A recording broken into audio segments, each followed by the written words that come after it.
The city is noisy down the balcony, and the girl is deep in thought about not knowing her stepbrother at all.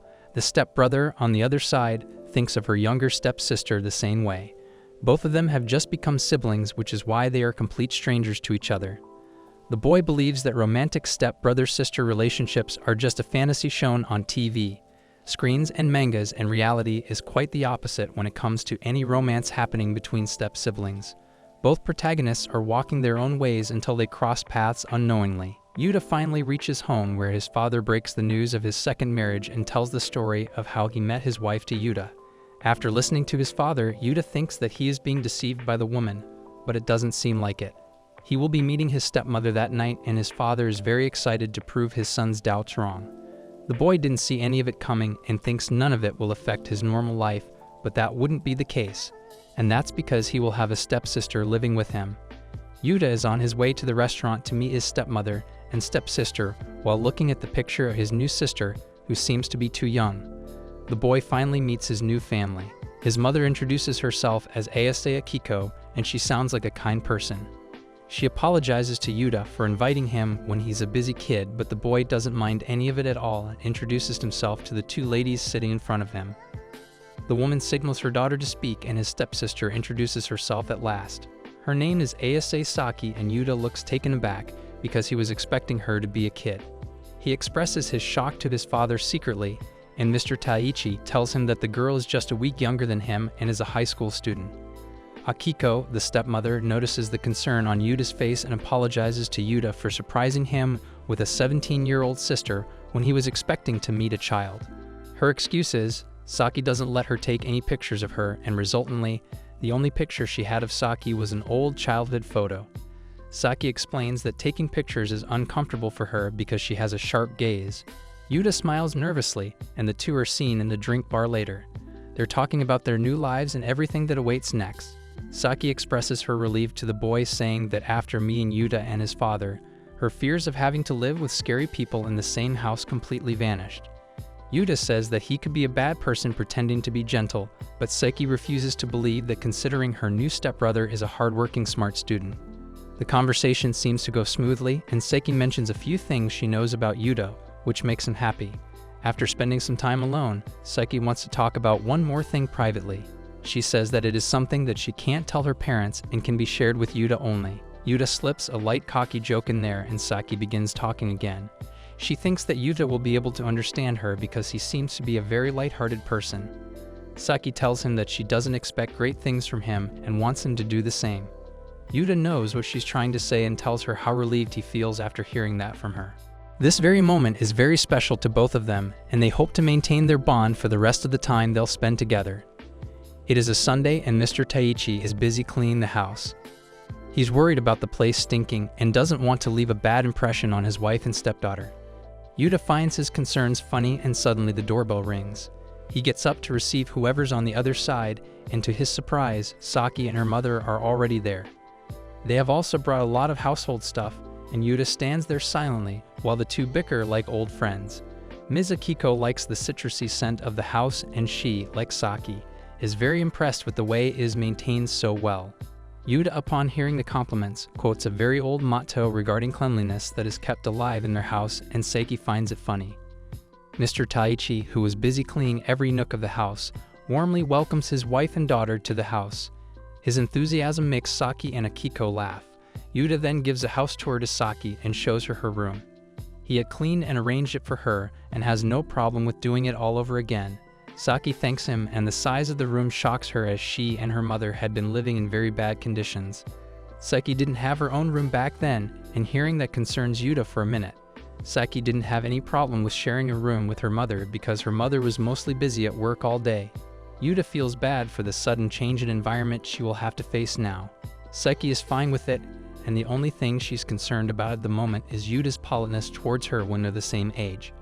Yuta doesn't support that logic, and Saki mentions that she's not in any place to tell him what to do, but she doesn't want him to be overly nice to her. She doesn't see herself as someone who should be seen with high regard and wants Yuta to treat her like a friend. Yuta listens and drops the formality. He begins talking to her like a friend upon her request, and both are comfortable with it. Saiki then begins talking about all her friends who disregarded her in the past and mentions that she has cut all of them off as they were not as important as that one person she's still friends with. Later, Yuta helps the girl with her belongings and the house stays busy with arrangements for a while. While her stepbrother unboxes her stuff, Saki takes a close look at her closet. Then Yuta gets up to do something for her and ends up tripping and falling on the ground. His parents hear the noise and decide to check up on him, only to see the dude hold a bra stupidly. They all laugh at his dumb misery and half of the day ends like that. Yuta notices Saki's uniform and recognizes the school. It turns out that both of them go to the same high school. Yuta apologizes to Saki for the inconvenience and promises to act like a stranger to her there. Even though Saki has no problem with anything, she believes that acting like strangers at school might be better for Yuta. Yuta then receives a call and leaves the room. Then we see the dude at his workplace and his colleague smells a woman's cologne on his clothes. She jokes that he must have a girlfriend to be packed with so much lady perfume.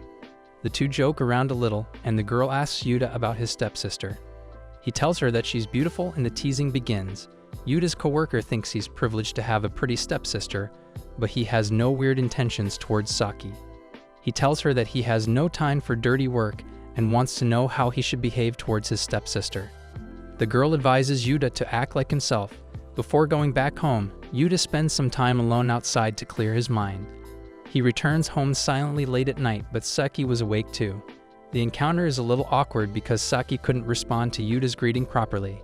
She didn't know how to welcome her brother back home as she had never done any of that before. Hearing that upsets Yuta, and Saki notices the weary expression on his face. She tells him to not feel bad for her because she wasn't treated poorly by anyone in the past. It's just that her and her mother's schedules never aligned and they rarely spent time together. Yuta thinks that despite so much trouble, she seems so close with her mother. Saki then expresses how happy she was to shop with her mother after ages. Yuta listens to her quietly and remembers that they need to bathe. Yuta ends up bathing first and he seems very lost in thought in the bathroom. After getting done with his bath, Yuta fills the bathtub with hot water for Saki and Saki notices that too. By now, Saki is in her room and Yuta knocks on her door to tell her that she can bathe now. Saki thanks him and the two say goodnight to each other.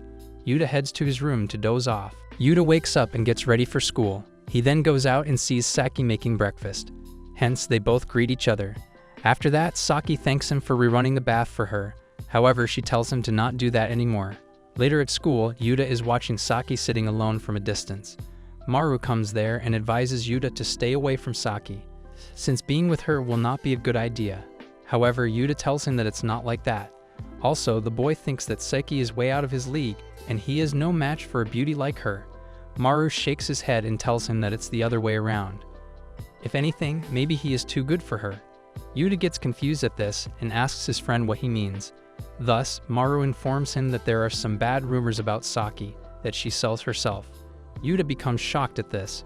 Meanwhile, Maru tells him that Saki keeps people away by being serious all the time and the delinquent Vike makes her like an outsider in class. Also, the girl has been seen coming from the hotel district. Yuta still doesn't believe this rumor. Hence, Maru informs him that a guy in the baseball club with him confessed his feelings to her, and he heard this straight out of her mouth. Apparently, Saki told the boy that she is exactly what the people say about her, so she doesn't want to date anyone. Even now, Yuta thinks that Saki is innocent. Thus, he tells Maru that maybe the boy wanted to get back at her for rejecting him. That's why he lies about her. However, Maru tells him that he has heard similar stories from other clubs also. Thus, he doubts that all these people can be wrong. Yuta still thinks that Saki is not that kind of girl, and these rumors are fake. After some time, all the students are in the sports area. There, the girls are playing tennis. Yuta notices that Saki is not playing them. Instead, she is sitting alone in a corner. Hence, he goes near the girl and asks her if she is skipping class. Saki gets startled by his sudden appearance. Hence, she asks him why he is talking to her all of a sudden. Yuta tells her that he just saw her sitting alone. That's why he came to her. Saki becomes sarcastic and tells him that now he wants to lecture her as a big brother. At this, Yuta sits beside the girl and tells her that he is not someone to be lecturing anybody. He was just surprised that she chose tennis too. At this, Saki informs him that Maya wanted her to do it with her, and she also has her own reasons. They both then look at the girls playing there. Yuta asks her if she gets along with Narasaka's son. At this, Saki says yes. After that, she asks him why he chose tennis. Yuta replies that he chose tennis because it's not a team sport.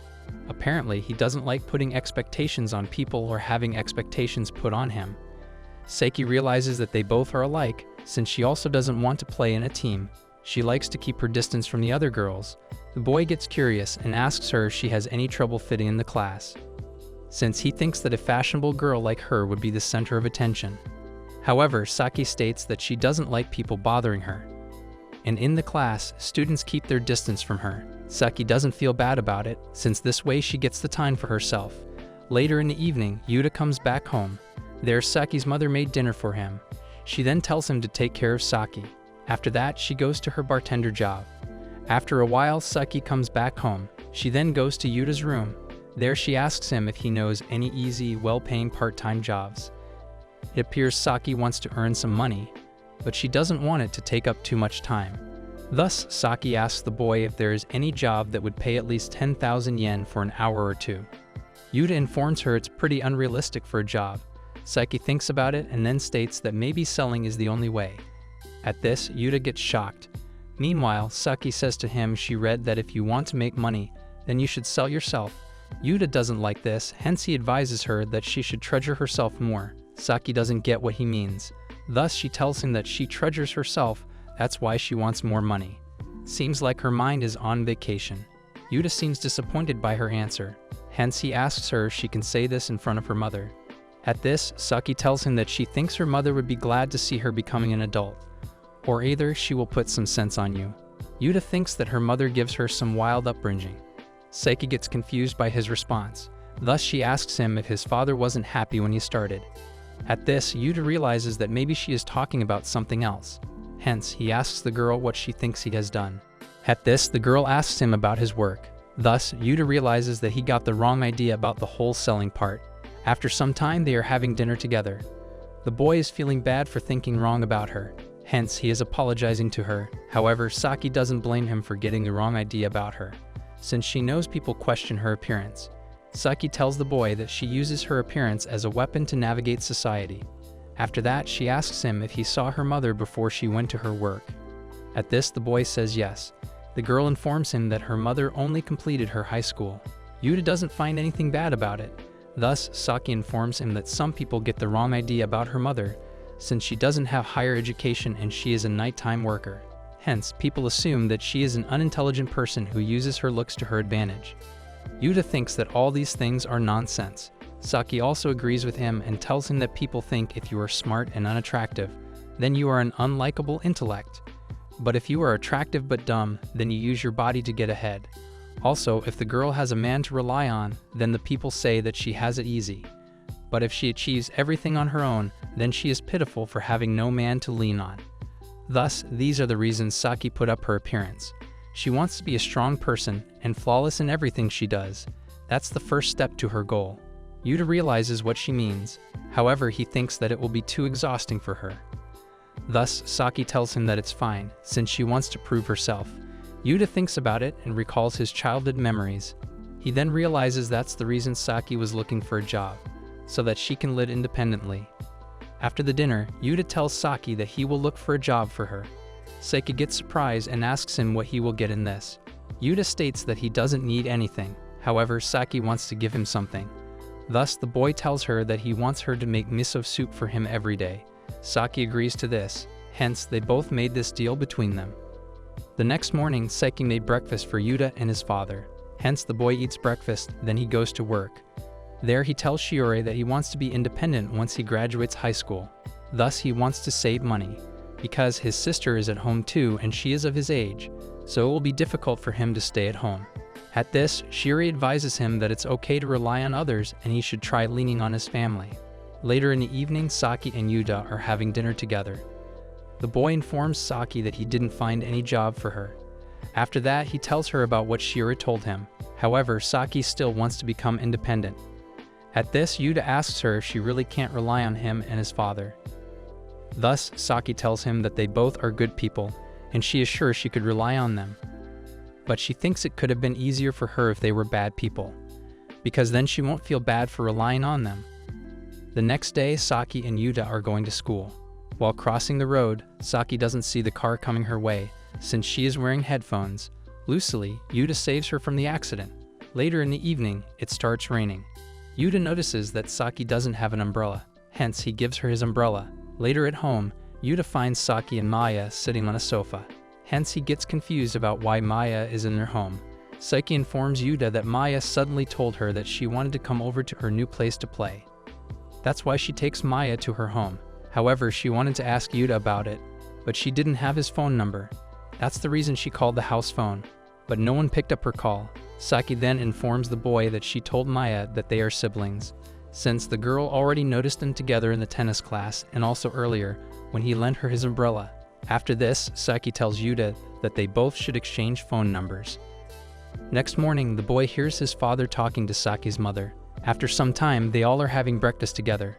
While eating food, Yuta tells Saki that he likes fried eggs. At this, Saki says to him that she will make some if she feels like it. After finishing the breakfast, Yuta is cleaning the dishes. While doing the dishes, he tells both girls that it's his turn this week for laundry, so he wants to take their clothes to wash them. However, Akiko tells him that she will do their laundry. Yuta doesn't want to trouble her, hence he tells her that he will do it. Akiko is feeling unsure about it.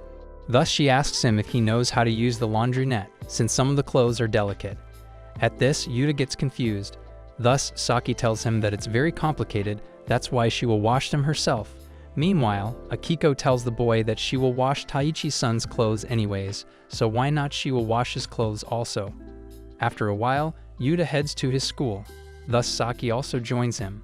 While going to the school, Saki says sorry to Yuta and tells him that she doesn't want him to wash his lingerie, and also, she thinks that he is the type of person who gets conscious about these things.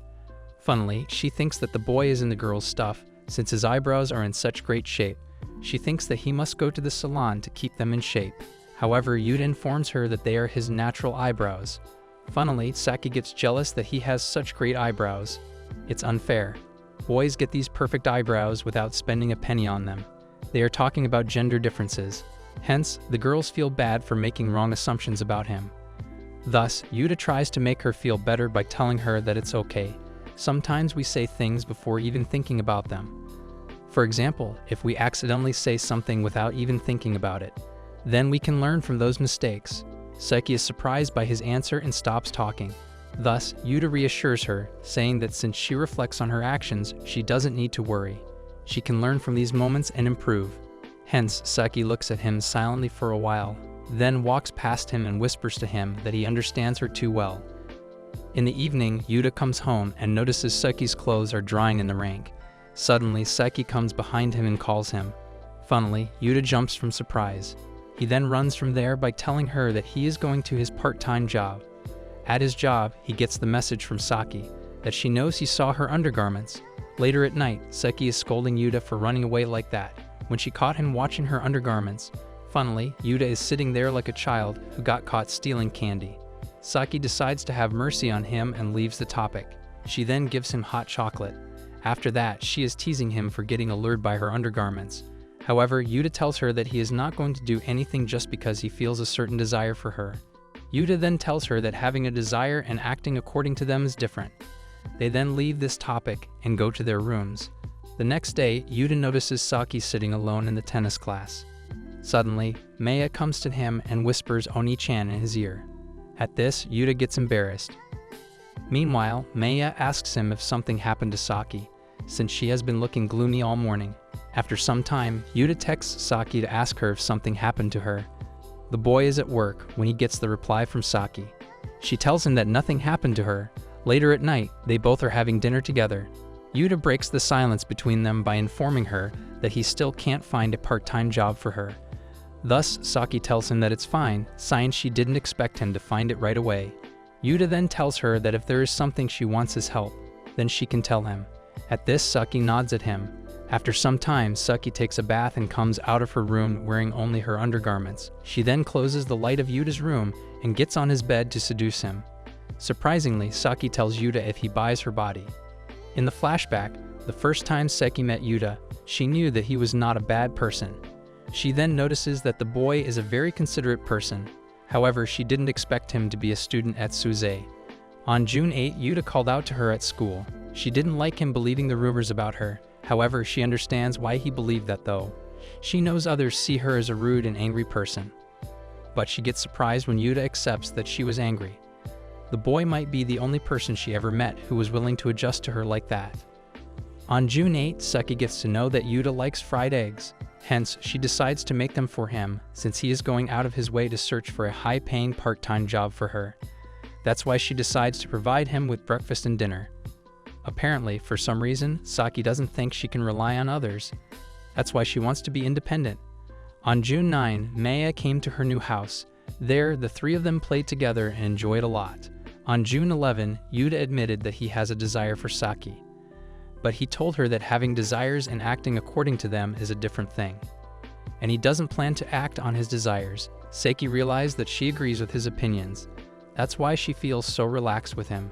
However, Saki feels that the boy is dangerous for her since he understands her too well. Back to the present, Yuta confronts Saki and tells her that she was the one who said that she won't use her looks as a weapon to earn money. At this, Saki becomes silent. The boy warps her in a blanket to cover her body. He then tells her that if she doesn't find a method unrelated to her being a woman to prove herself, then there is no meaning in it. After a tense silence, Saki tells him that her father was a kind person. However, when he lost his company, he stopped trusting people. Meanwhile, her mother sacrificed a lot and did hard work to raise her. This made her father jealous. He accuses her for using her looks to do a nighttime job and lowering her value to entertain guests. This man sounds like a douche. Saki feels bad about how her father treated her mother. She thinks that her father shouldn't have treated her mother like that. Yuta tells the girl that he can understand her. Since their families are familiar, his father was affected by his mother's cheating and ended up with genophobia for a while. Saki looks at the boy gently and tells him that they both are similar to each other and their bad parts are similar too. Thus, Yuta agrees with her and tells her that they have to go through this as sister and brother. Saki seems unhappy by his response. However, she doesn't say anything to him and goes to her room. On June 13, they both sent their mom and dad to have dinner. Apparently, this was Yuta's plan. Saki once again realizes that the boy is very considerate.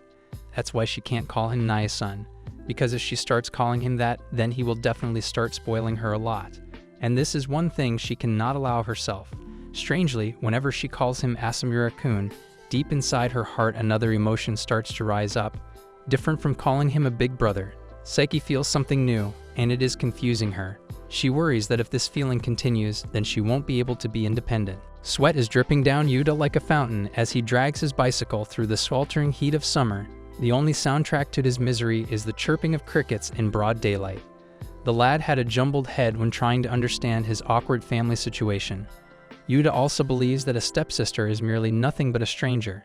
A month ago, his father decided to tie the knot with Akiko, a total stranger to Yuta. This brought up this awkward situation where Yuta is now living under the same roof as 4 others, including her daughter. Yuta is a whole lot confused about having an ambiguous stepsister and just cannot shake this feeling that they are worlds apart. With 0 to no shared experiences or any genetic kinship, he feels at a loss for an answer to their relationship. Back home, Yuta unexpectedly runs into Ayase, his cold robotic stepsister, and suddenly launches herself at him. Before this guy can twitch a muscle, this girl, right in his face, demands to get Yuta to tutor him in modern literature. Turns out that Ayase scored a 38 out of 100 on her measly test. Yuta is a bit surprised to find this chick at a loss with modern literature when she is acing the other subjects like a pro. Thus, Ayase reveals how she is totally bad at reading characters, struggling to figure out how they feel and stuff. However, Yuta confronts her about how he pictures her as a considerate person, especially when Ayase gives her best to compromise to try to get along. But Ayase quickly bursts his bubble, saying she was just trying to keep the peace even when they can't understand their feelings. Aside from that, the pressure is on her for the retest, because if she blows this one out, her desire to score a good job on summer break goes down the hill. Yuta curses himself for not finding her a well-paying job, but Ayase thinks she is taking a little too much advantage of him now. As they fold a mountain of laundry, Yuta, ever feeling guilty, offers to help her with literature. Looks like this guy is trying to be her knight in shining armor, at least as her tutor. Moving on, Yuta rambles on to test Ayase to see where she lacks. Turns out that this girl's answers to the book's questions at the end are full of blanks. So there's the question Yuta tries asking Ayase if she is this bad with novels to run out of time. This stings Asa that this dude got through to her weakness this fast. However, she realizes how this dude's blunt nature is just an outcry for seriously helping her with this. So she bets there is nothing for her to be pissed about. Afterward, Yuta gently points out her struggling spot, the part about Sanshiro. From there, Yuta, with his tutoring high spirit, rambles on about Sanshiro's challenge of falling in love freely. However, he is sure that people today have a rich perception of this book. Yuta advises Asa that this might go faster if she points at the spots she struggles with. On her fingertips, she mutters about not getting Sanshiro or Mineko's parts or their motives for any of their choices. But Yuta, ever the Captain Obvious, asks Asa if she even knows Sanshiro falls for Mineko. It comes as a shock to her that they have hearts for each other in a romantic way when Yuta points out Sanshiro's jealousy. Though Asa confesses that she has no clue about those who hide their feelings. With another approach, Yuta minds asking if she ever went head over heels that she couldn't make the right decisions. Turns out that this chick has 0 to no experience in the love zone. Upon asking, Yuta, with no experience at all, mumbles about having no such thing in life. Asa figures this love thing has nothing to do with their literature grades anyway. Hence, Yuta, rather than empathizing with characters, tries thinking of this all as a math equation or a puzzle. Knowing this girl aced history, Yuta tries piecing things together with modern literature, as this must hold historical context. So he assures her that she just needs to get on with practice, except there are just a few different types of questions. Thus, Yuta, ever the lifesaver, guarantees her that she can ace it for sure. With Blondie's cute smile, she vows to do her best. Afterward, Yuta is blown away by Asa's timely progress, reminding her that they just got novels to master and the retest will be a breeze. Just then, she thanks Yuta for his hard work in tutoring her, calling him a really good teacher.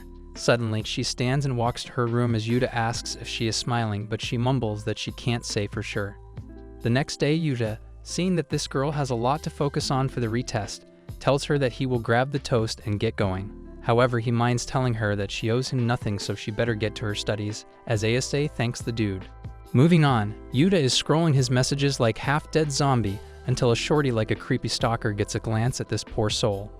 Just then, this chick scares the crap out of our dude, who jumps like a rocket in shock when he hears her calling him Big Brother.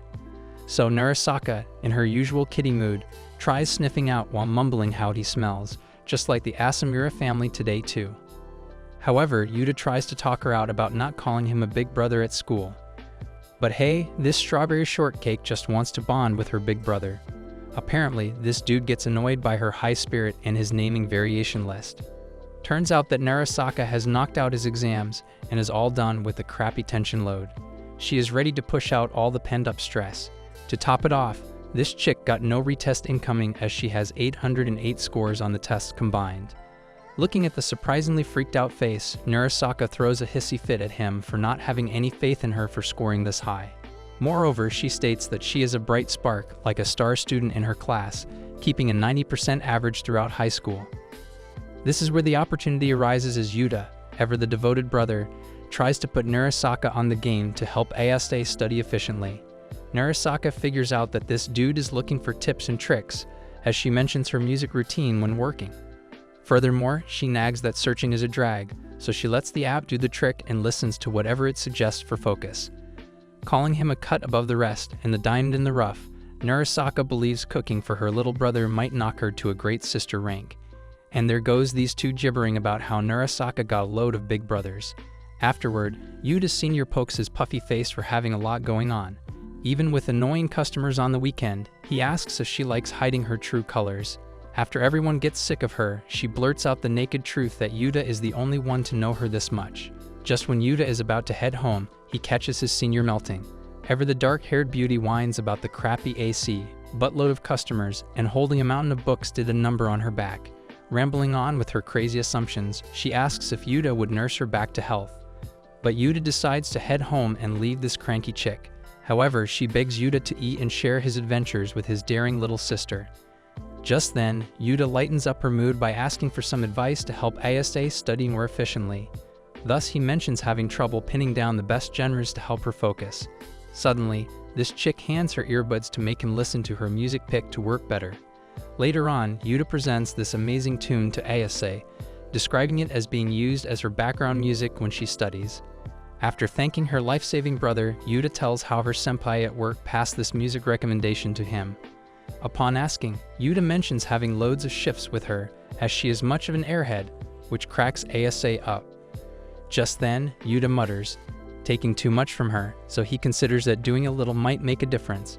With a sigh, she thanks her brother for helping her out and wishes him a good night with a cute smile. The next day, Akiko wishes Yuta a very good morning when he joins his dad for breakfast. That's where he finds Asa still tangled in her sheets after pulling an all-nighter with her studies. Her mother is concerned that her little tummy might become a reason for her cold, while Yuta bets there will be another hot summer coming up. Afterward, Yuta, back in the store, helps his work senpai, Shiori, to shelve the rift in the Blue Knight copies that they cannot stack upright. Turns out that this is her favorite book, which was adapted for the movie too, as she refuses to shelve this one. So Yuta narrates the tragic storyline of a boy watching a girl holding an old violin who joins her on a journey through space and time. This outstanding masterpiece has got Yuta hooked up. Thus, he pitches the idea of shelving them facing outward, which fills Shiori's heart with joy. Moving on, Shiori mentions this movie has her last screening tomorrow, with summer movies replacing on. Out of the blue, Shiori musters up the courage to invite Yuta to catch a late show after they clear this load at 8 o'clock tonight. Like a bundle of joy bubbling up, Shiori brightens up as Yuta loves the sound of this idea. There they go, mumbling about college students marching as proper adults. In the context of texting his parents about tonight's plan, Shiori asks if he has someone more important than them, like his sister. Yuta doubts that it might happen anytime soon. At the cinema, Yuta chuckles at Shiori's typical choice of caramel popcorn and Diet Coke. After bickering about sharing this big-ass bucket with Yuta, she smiles in contentment as the movie starts. Running like the wind against time, this boy falls with his belongings down and catches a mesmerizing glimpse of a Neko girl who hands him her old violin. Even with her 6 months death period, she insists on this boy letting the instrument live on before the men from her past snatch it from her. Before the Neko girl blurts out the truth about her death, Shiori just can't swallow any more popcorn up to this point. This girl, Shiori, must be having a popcorn-fueled heart attack with such a wild plot. Up next, there is this beautiful town with everyone crowned with flowers or fluffy dandelions, like a wholesome variety. Just sounds like a magical place until a sudden blast scares the crap out of everyone. This dark dude with daggering eyes like a snake drops down like a bombshell, finding the Neko girl and this boy. Turns out that this old violin goes really back as Neko girl reveals these men give off the same stench. This boy abruptly guesses if these old buffoons reek of old age, which cracks up the audience. Afterward, beside the dim light of the burning candle, the boy buries his head in his arms over the bed. He insists on still knowing if she has anything special to see in the end. Tears well up in her eyes as this boy reveals how they still have time to see one last thing together. And this is when Yuta takes a good look at Shiori's senpai, watching her so indulged in the storyline. Later on, she thanks Yuta for walking her home. Just then, these two hold up beside a vending machine as Shiori shares a soda drink with Yuta. It suddenly dawns on her as the light of the vending machine flashes on her. She sees him in a new light as fun and kind to her. Thus, she calls him a sweet junior whom she has something to tell. All of a sudden, a gush of wind flows through her hair as she reveals that she has only 6 months to live. This comes as breaking news to this lad, who stands stunned on the path as if his neurons got jumbled up in processing this message. So Yuta spells out that she is definitely lying, so she better leave with him when there is still time left. Startled by this sudden surprise, Yuta follows the movie script line, urging her to run to him. But just as she was about to step towards him, the vending machine light suddenly halts her and freezes her in place. Mortified by humiliation, she curls into a ball on the ground, throwing curveballs at Yuta. Suddenly, she stands right up, stating that this view of the park so much resembles the park in the movie. Even Yuta can't help but agree with this fact, mumbling the unfortunate turn that he can't time travel.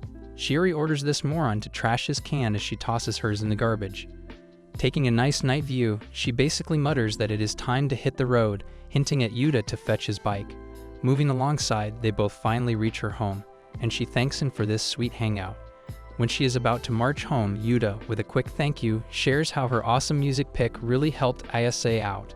With a head turn accompanied by a totally charming grin, she sends her regards to his dear sister along the way. The next day, Ayase can't help but question Yuta about whether he was the one tucking her in last night. Turns out that Yuta, ever the dedicated brother, believes Asa is out to get herself sick before the retest. Upon asking, Yuta mentions seeing Rift in the Blue Night last night, which he highly recommends her to watch. However, she suggests that she better deal with this test first. Other than that, she bets reading the book might even turn up her game with her literature grade. Out of the blue, this chick got no cool as she dropped the bomb, asking Yuta if he was dating his work senpai. Not gonna lie, Asa casually tosses such heavy stuff like an ice-cold queen dropping bombs with a nerve of steel. However, choking on his tea, Yuta blurts out that Shiori is just a coworker and nothing more or less.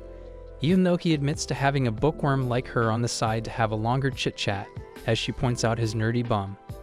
This clicks with her that she has to hit books as well, while Yuta thinks it would be nice to have another friend transform into a total nerd. However, he advises this clueless chick to pay attention to her retest coming up. She will have a whole summer to plan her nerdy routine anyway. Later on at work, Yuta turns in, while Shiori's hawk eyes spot the lady from this far. Shiori believes the girl over there is hunting for a great deal of something. So they are putting together this bookshelf, and guess who pops up in their nerd haven? Yuta's little sister, Asa, who is all blonde and cute, is looking for some books. When Shiori reaches out to this pretty girl to assist her with her hunt for books, Yuta's jaw drops as he recognizes Asa. Totally shocked to see his sister, he tries to come their way when Shiori hops on the exciting opportunity to help this chick. Asa thanks her and Shiori showers the girl with cute praise after introducing herself as Yomiuri Shiori. Yuta jumps in like a drama queen. Turns out Asa is looking for a study guide with a mission to find the book version of the movie he watched yesterday. Noticing Shiori's high spirits skyrocketing for the movie, Yuta pours her ideas down the hill by telling her that Asa has studying to do. And this is where sweet Asa watches their literature war until Shiori points the moron back to the customer. After clearing out the name bases, Asa asks Yuta's recommendations for books as well to help her in the study. Moving on, Yuta tells Asa how nasty the registration work is. To top it off, he has to deal with meaningless chit-chat with customers who aren't at their level. After helping her pick a book, he points at the side, which is filled with study guides. With the poster for new hiring up front, Yuta tells her to get the book on the right shelf one floor down. Heading out, she praises Yuta for rocking the apron look. Moving on, Asa learns Shiori calls Yuta his sweet little junior when packing her stuff. Later on, Shiori mumbles on and on about Yuta's sister being a sweet cupcake. This is where these two go on about college students not matching up the same young energy with high schoolers anymore. Looks like this gorgeous chick has already started to feel like a grumpy granny with a ton of cats. However, Shiori bets Asa is a real deal when Yuta has no clue about the area as she is still her little sister. On Monday, July 20th, a couple of ditzy girls are giggling down the stairs when Tomokazu catches up with Yuta. The lad shouts at Yuta if he is lost or if it's too hot for his cracked brain. Turns out that Tomokazu got some gossip that Yuta is getting a little too cozy with Maya lately. Now that news comes like a shock to our dude. In his defense, Yuta spills that he only had a couple of questions about studying that he needed to ask her. But Tomokazu knows a little too much, as the words travel fast in high school. He heard that this chick calls him Onachan. But the nerdy dude is quick to open up his advisory booth for Yuta as his relationship guru. He offers his utmost skills to help his buddy spark his new love life. Well, Yuta sighs, muttering that at least he has his love expert nerd on standby, who would help him toughen up. With a few of his magic words, he will pull it off when the time really comes. Later, as Yuta is about to leave, Maya calls out to him. She mumbles that it's a pretty sick coincidence running into him like this. Okay, this dude looks like his head has rented a place up in the clouds. Just then, he spots Saki popping out of the exit, accompanying Maya today. So Maya is pretty psyched about this opportunity and pitches the idea that they can walk home together. This silly girl forces this golden chance on this dumbnut Onachan, saying that this is a perfect opportunity as they are heading to Saki's place. Now for Yuta, that is a total surprise. Afterward, Saki apologizes to Yuta for dragging him into all this. She tells him that he asked for Maya's help with studying at home. But here, Yuta can't ignore the fact that it's pretty awkward to see Maya tagging along with them on their way home. Maya jumps at that, muttering that she has no problem and is totally down for this. Not to mention, Maya blurts out the obvious that this dude is walking to the same place, and there is no point in walking separately. Although Saki thinks that maybe she asked the wrong person for some home study. Watching that kiddo running straight inside to do a meet and greet with Sofa-kun, Saki apologizes to Yuta for making the house noisy today, but Yuta is rather concerned about her studying, wishing him good luck with whatever this is going to be. Leaving those two at it, Yuta enters his room to get freshened and chill, and the time flies pretty fast when our cute blondie's head is stuffed with homework. Not to mention, Maya is one heck of a study partner who is serious about fixing the equations with strategy. All of a sudden, Yuta barges in, spooking these two as Blondie remembers it is almost dinner time. She gets up to assure Yuta that she is just going to prepare the dinner. But Yuta takes this one for the team, telling her to take a chill pill as he got it covered for today. Turns out that Yuta has a day off, and he believes she better pay attention to her studies instead. Maya can't help but admire Yuta's good husband vibes, doing the homely chores. Okay, but our dude is having issues deciding what to make for dinner. However, he thinks he better cook some rice. Just then, Maya swoops in to check out what this nutjob is planning to do now, and she already pretty much knows he is having a little trouble over here. While Seki is totally scribbling the answers on the table, Yuta comes clean that this has to be his embarrassing point. Turns out that our dude knows no damn thing about cooking. He thought the recipe might kick him into cooking a delicious dinner, but that looks far-fetched now. Well, Maya got this covered and ordered Saki to review the practice for the time being and give it her best shot. She mentions that she is going to give Yuta a hand in making the dinner. Maya is totally shocked to see Maya acting so generous. She believes that it's asking a lot of her, but Maya wants to give these two a true taste of her housewife powers. Not only that, she would love to shower her chef Ana-chan with a little guidance and support. So these two are looking at a yummy recipe of sweet and sour pork. Moving on, Maya teaches Yuta how to cut veggies, while Saki stretches and studies harder. Not gonna lie, Maya got some serious wifey skills. She's turning Yuta into a master chef with those secret seasonings, while Saki is proving to be a dedicated student. Later on, Yuta's lost head is washing dishes when Maya drops a bombshell. She straight up asks if there was anything between Saki and him. Although she bets their no-blood relationship already points out that these two are total strangers who happen to live together. Yuta is shocked to see Maya getting all nosy about their relationship. That's when she mentions that her girl Saki looks different nowadays, especially her perfume, which she is using a lot more than usual lately. Even though she recalls Saki using wet wipes for her sweating instead of perfume, however, this chaotic mess is quick to judge that Saki's cracked brain behavior sparks that she has a special someone. Detective Maya-chan's intuition is trying to butt in his head that a super cute girl might be into him, and she cannot stand the fact that this moron doesn't give a damn about that. Though the lad bets it is pretty natural for him to rent her brain, especially when so much already has happened in their lives. Maya is grinning ear to ear, happy to see that their feelings are mutual. But Yuta puts Maya's idiotic thoughts to rest. Captain Obvious mentions the fact that living with the opposite sex makes the other more mindful of their presence. Suddenly, Maya slides close to his ear and lets this moron know that Seki got her eyes on him right now. Yuta doesn't buy her silly thoughts and thinks her loud voice might have shaken her to see this way. However, Maya cannot let the candle of romance dry out like that. A little piece of advice, Yuta reveals if she doesn't drop her hounding session, her friend might get frustrated. Well, too late for that.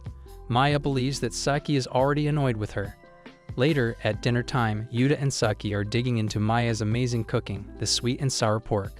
Saki loves this delicious meal and just cannot get enough.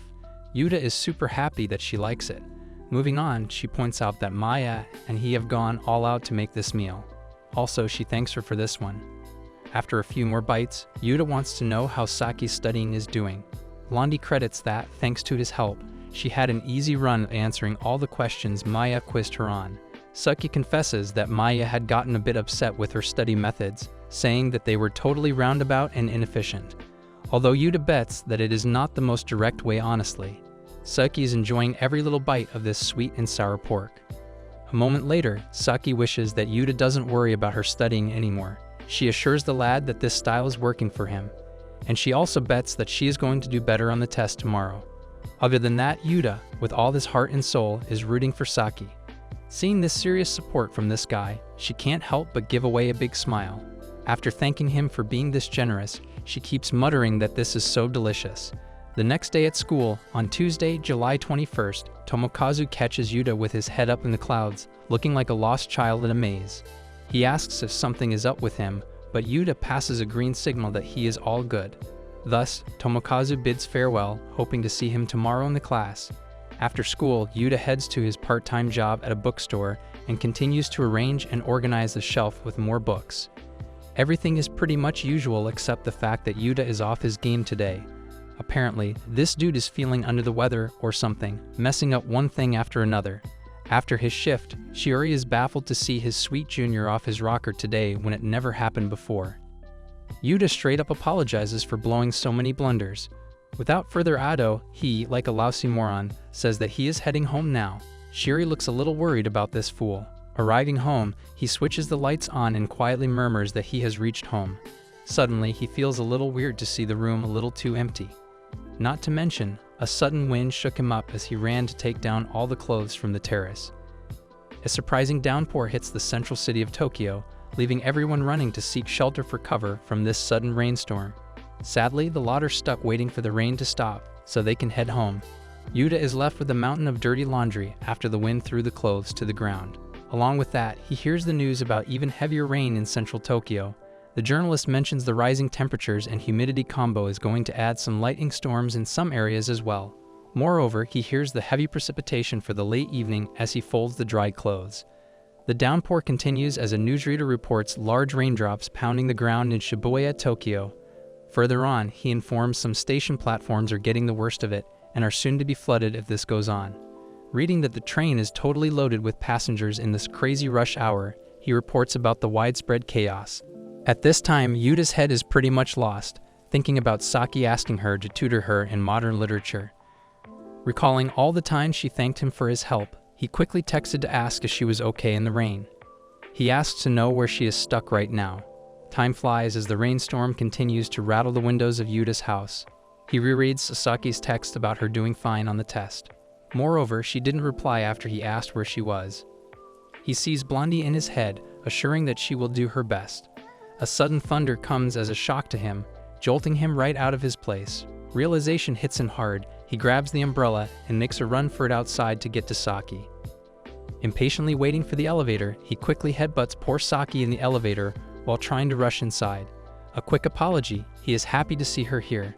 However, she is curious to know where he is going at this crazy time. For a few moments, he is lost for words.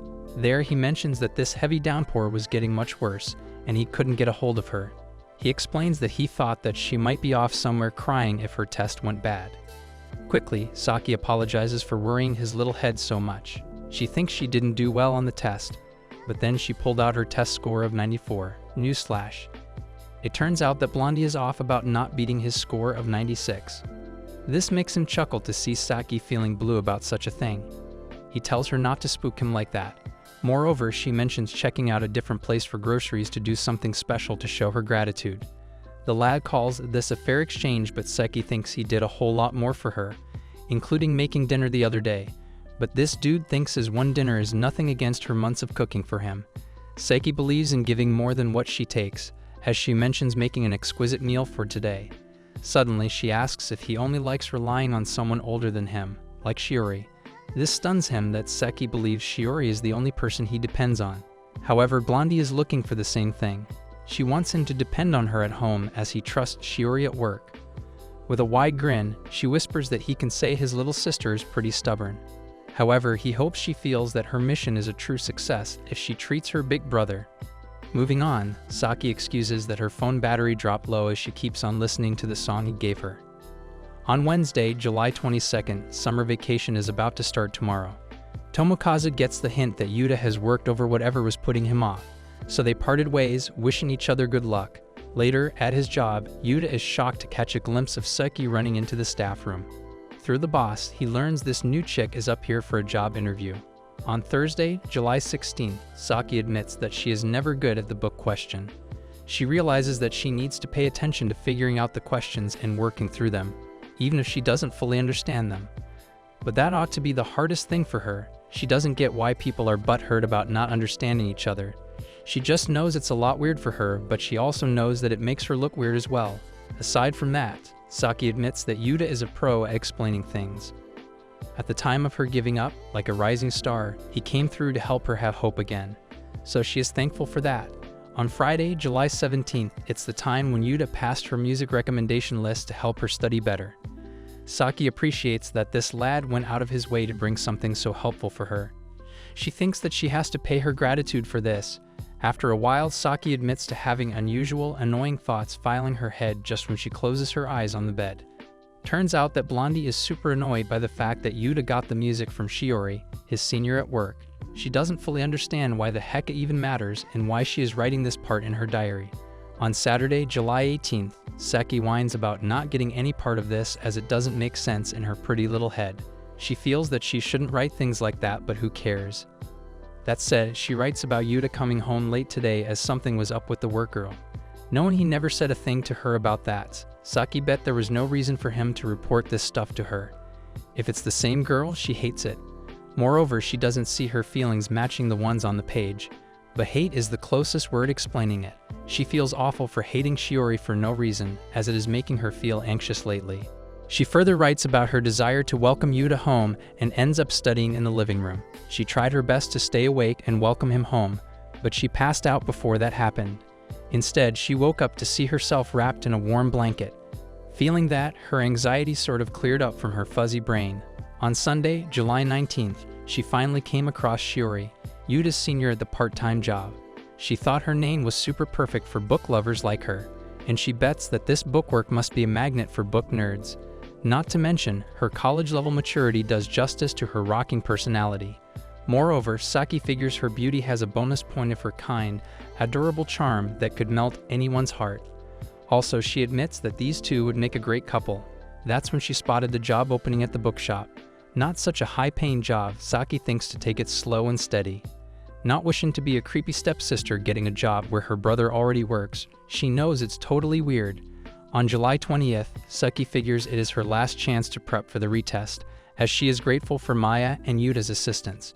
She hopes to catch a good sleep tonight to power her brain for tomorrow's test. She writes that she loves the sweet and sour pork. Those two made for her. On Tuesday, July 21st, she finally passed her retest. However, Saki felt so sure that she was going to ace this test before even giving it. She gives all her thanks to Yuta's hard work and Maya's help. So now she has all the time to enjoy her summer break.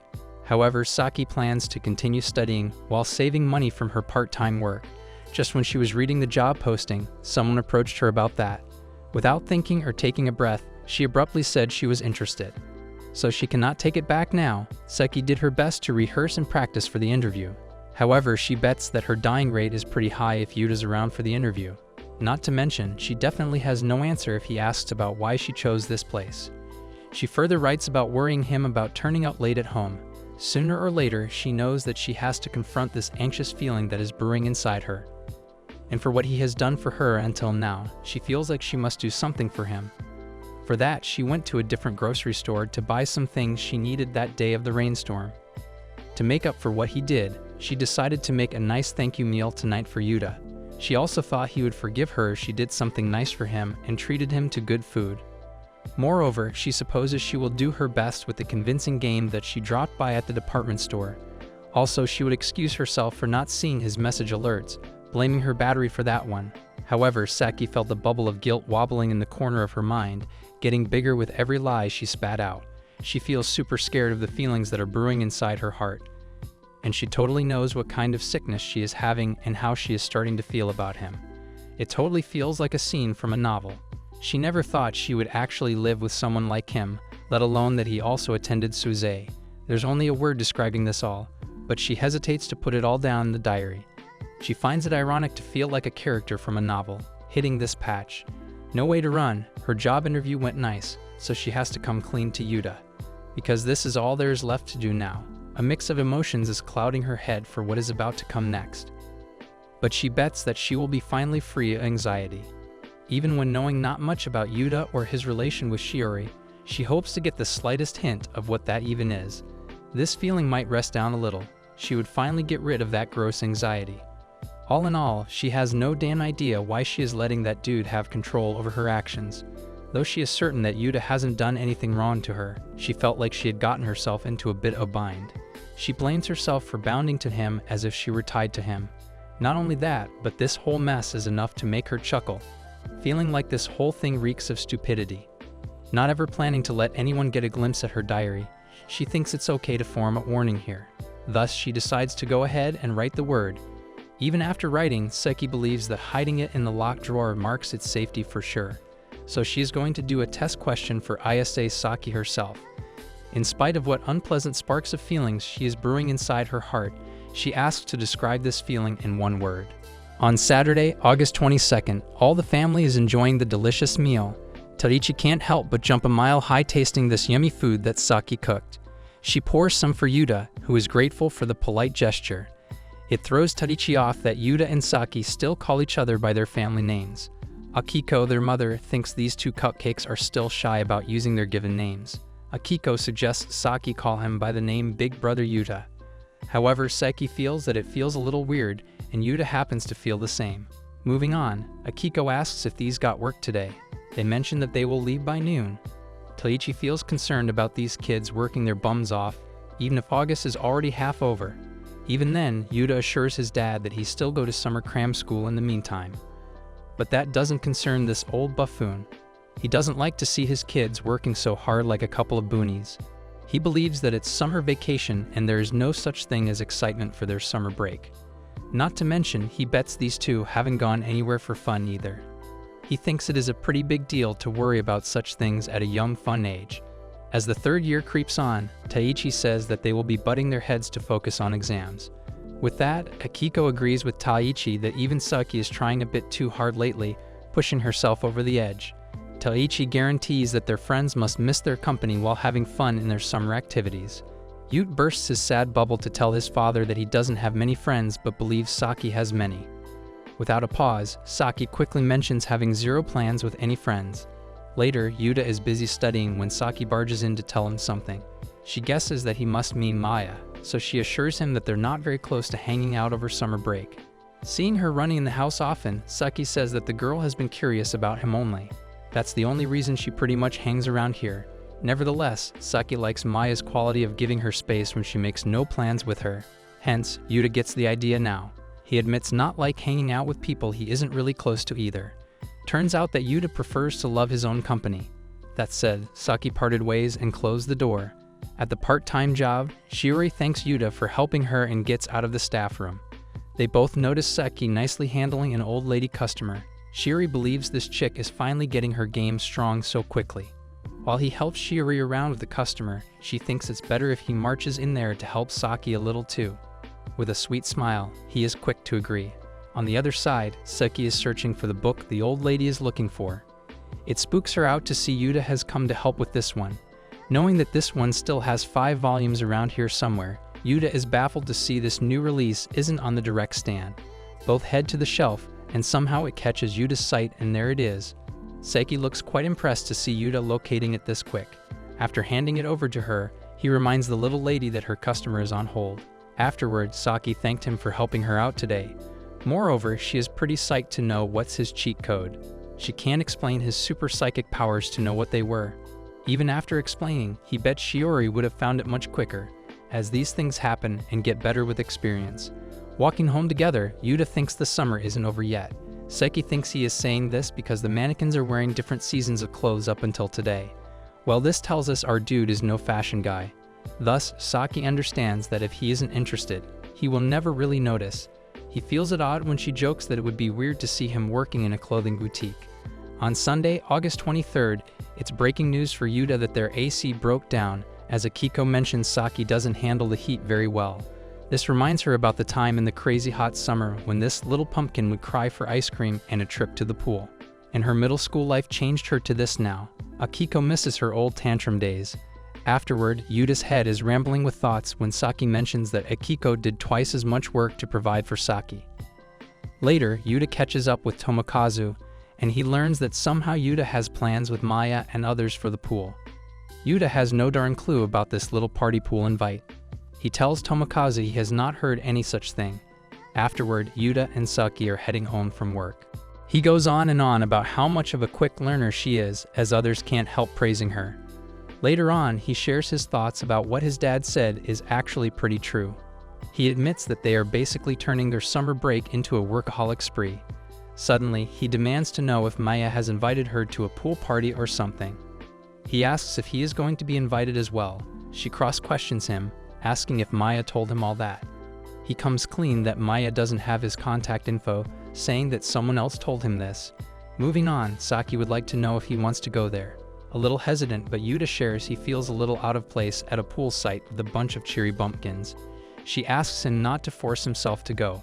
Upon asking, she mentions not up for the party thing. At this moment, the memory flashes before her eyes when she drops the news of getting the job at the same bookstore as his. He wanted to know why he didn't get to know sooner about this, so Saki recalls telling him that she would have felt embarrassed if she didn't get it in the first place. Back home, on her test question to herself, she finally realizes the word is jealousy. On this bright morning, Akiko gets off the bus and walks on the footpath until a sudden memory of Saki throwing a fit for some snacks dwells in her mind. She begs for ice cream right now. Akiko remembers playing with the little kiddish mind and luring her to the tasty beef stew dinner.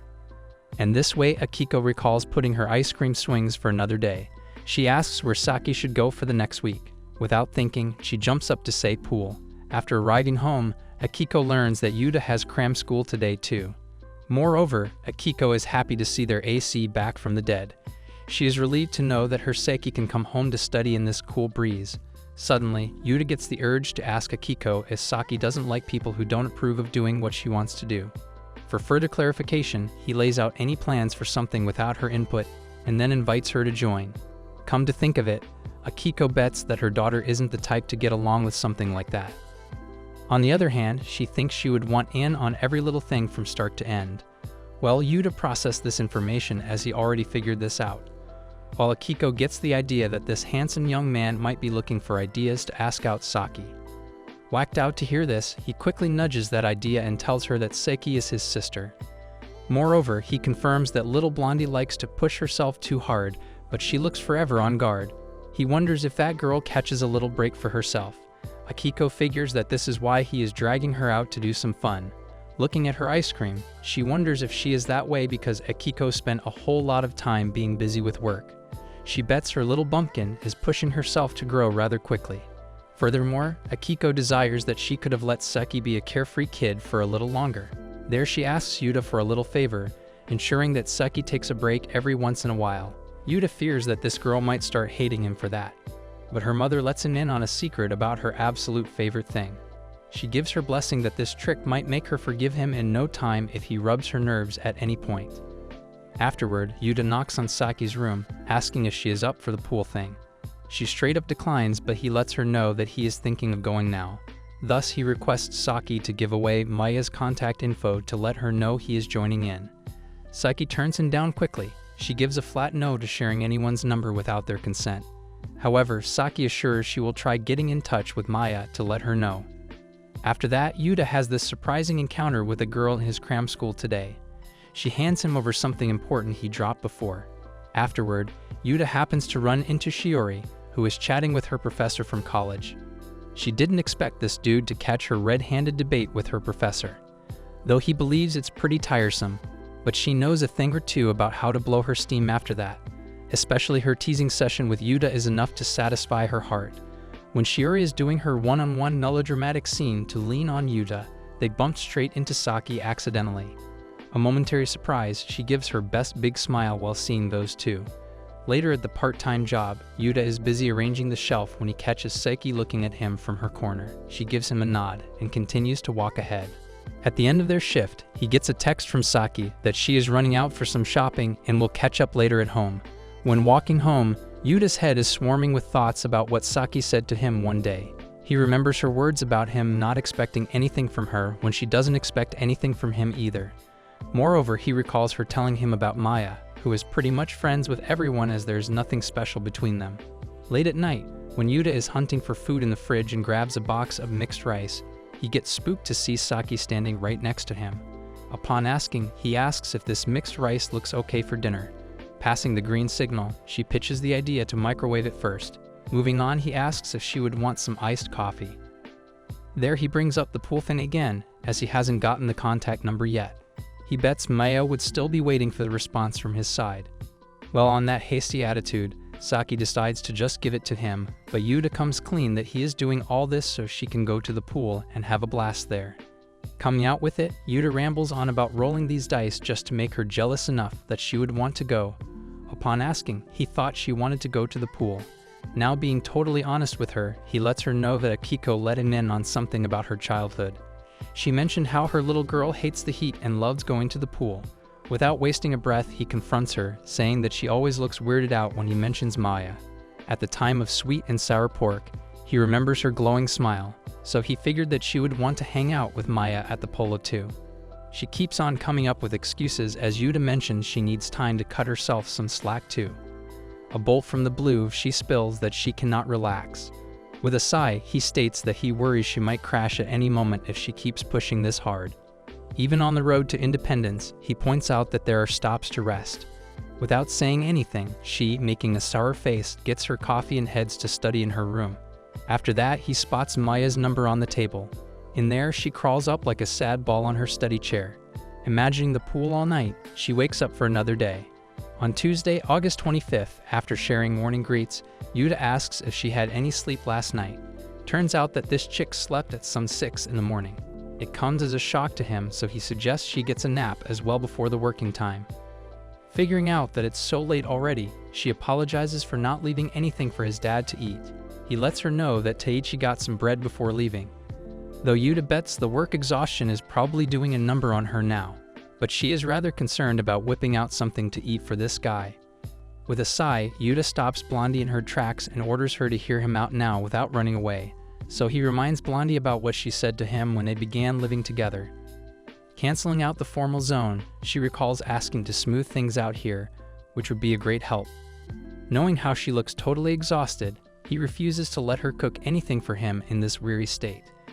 With a downcast face, she tries to make up an excuse like it is all her idea to do the cooking in the first place.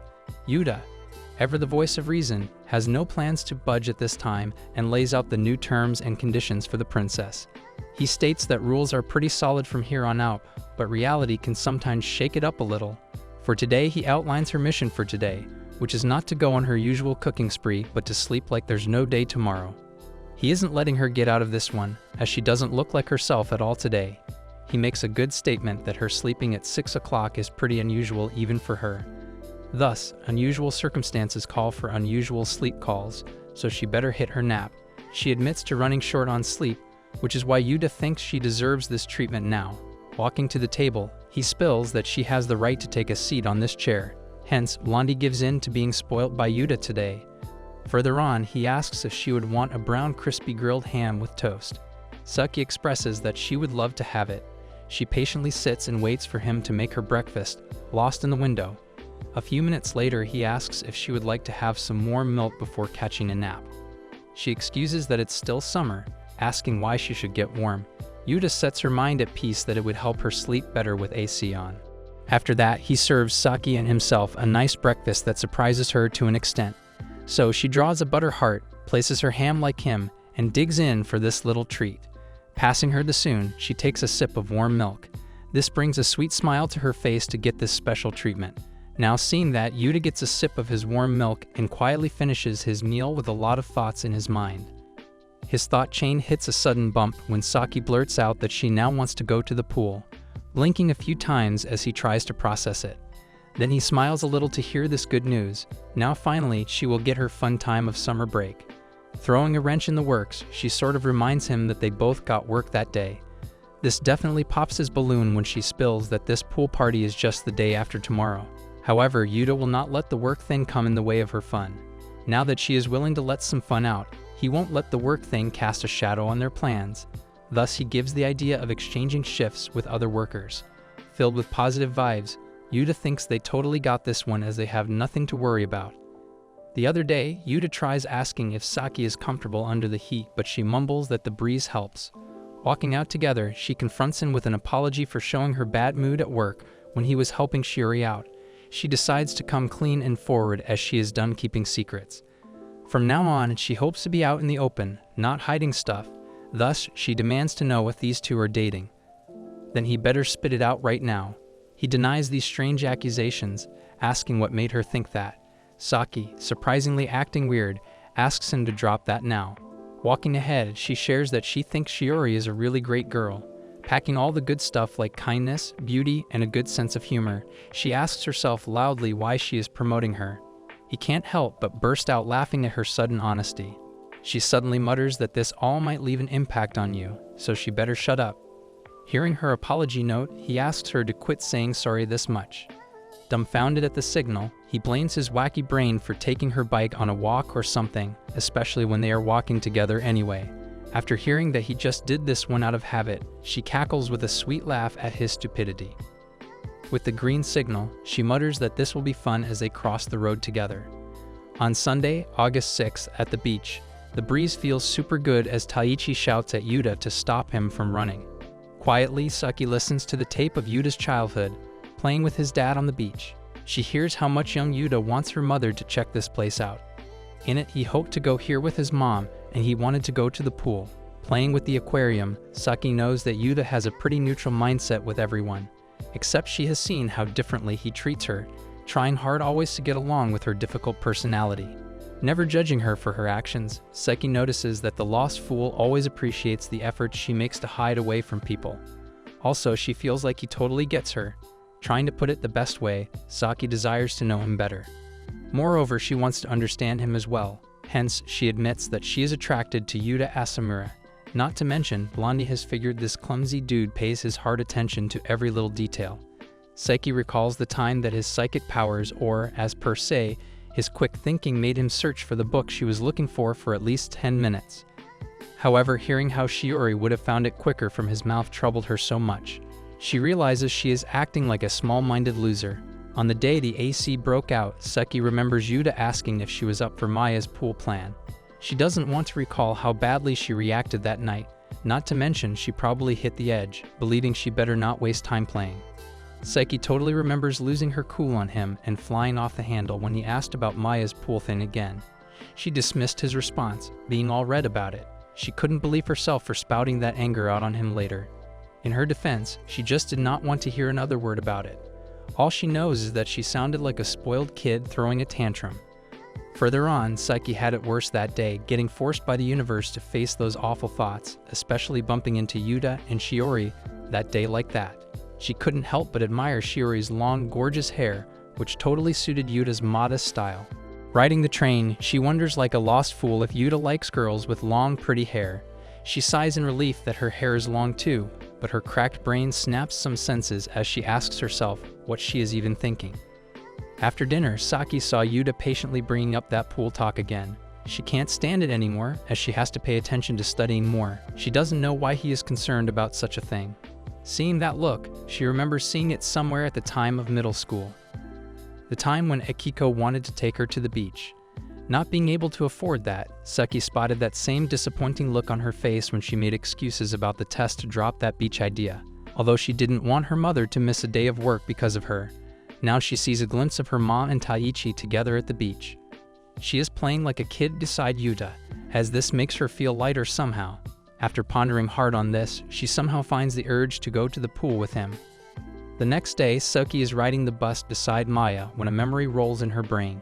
Her mom wakes up young Saki on the bus to show her the flowery meadow. Her little sleepy eyes light up to spot that gorgeous mess of colors dancing left and right with the cool breeze. She gasps to catch this mesmerizing view with her mom, Akiko. Then they both head straight inside the meadow to get a better view of this godly masterpiece. Akiko, further on, notices her little cupcake blown away to spot such a big hippo in front of her cutely yawning. Seeing her having a blast, Akiko feels the peace in her heart. Moving along with her mom, she confirms loudly that she surely likes this hippo stuffed toy. Back on the bus, she plays with her hippo, making the funny little yawning growls. Just then, she spots starlit dots on her hand coming from the glass window of the bus that stunned her little head. Now the same thing is glowing on her hand as she rides her high school bus. Aside from that, she hears a guy teasing Yuta if he is making a buttload of cash at a bookstore. This silly boy admits that it's his very first job. A girl cannot help but admire Yuta's sincere behavior, unlike other guys. She came to know that this lad was super responsible, doing all the work even on the summer break. On top of that, he is studying as well. All the bus hails Yuta for being so responsible while the other guys whine about sleeping the whole time. The lot laughs at these clumsy bunnies who know no damn thing about being responsible. Sitting all by herself, she sees out of the window, claiming that today is the day. She accepts the fact that she doesn't have the friendly mojo to get along with people like Maya. Just then, the bus drops them all at their destination point. Saki sees their happy looks, but sadly, she has a hard time reading the room. But today, Saki believes it isn't as bad as she thought it would be. Getting on with their cute swimsuits, she bets there is a thank you reserved for Yuta later. She figures that this dumbnut is pretty good at handling people, even better than her. While Maya roasts a lad in the guy's team, she finds Yuta as the straight-up guide to dismiss anything that he doesn't like. This is why these habits of Yuta make Saki feel attracted to his lousy self. So the fun begins at the pool site, where they go on every possible water ride with each other. After a long time, Saki has a blast at her favorite place, fooling around with her friends. They make fond memories while grabbing lunch together. Moving on, this party's host calls for a fun game. Maya declares that they are about to dig in for some kickboard Othello. She displays that this thing is super easy if they all get it. She spots Yuta as never hungry for the spotlight or acting like a wannabe super cool dude. Instead, Saki always sees him making sure that everyone else on the run is having fun. Even though nobody else notices little things like that about him, Saki finds them super cool. Moreover, she thinks she is the only one who sees it all, which makes her feel proud. Spotting him under the bridge, she goes to sit beside him only to tell him that he did a cool thing just now. Chilling beside him, Yuta comes out with that he doesn't like riding the spotlight. He admits to hating to be at the center of attention, which makes him screw up even more than usual. She agrees that it's a team's game after all. Even after that, Sages thought she ought to praise him for that one. She paints quite a picture that he draws himself there like a stagehand helping out each and every one. He hesitantly asks if she finds stagehand this cool. She lays out that everyone has a different standard. A little smile perks on her lips when she spots Yuta blushing a little.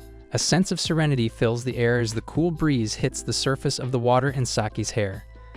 There's a strange sense of calm brewing inside Saki, who is enjoying this silence right beside Yuta. All of a sudden, Saki mutters that it's her time to swim a little in the pool. This turns Yuta's head in surprise, but to that side is a scenery that he never thought he could catch.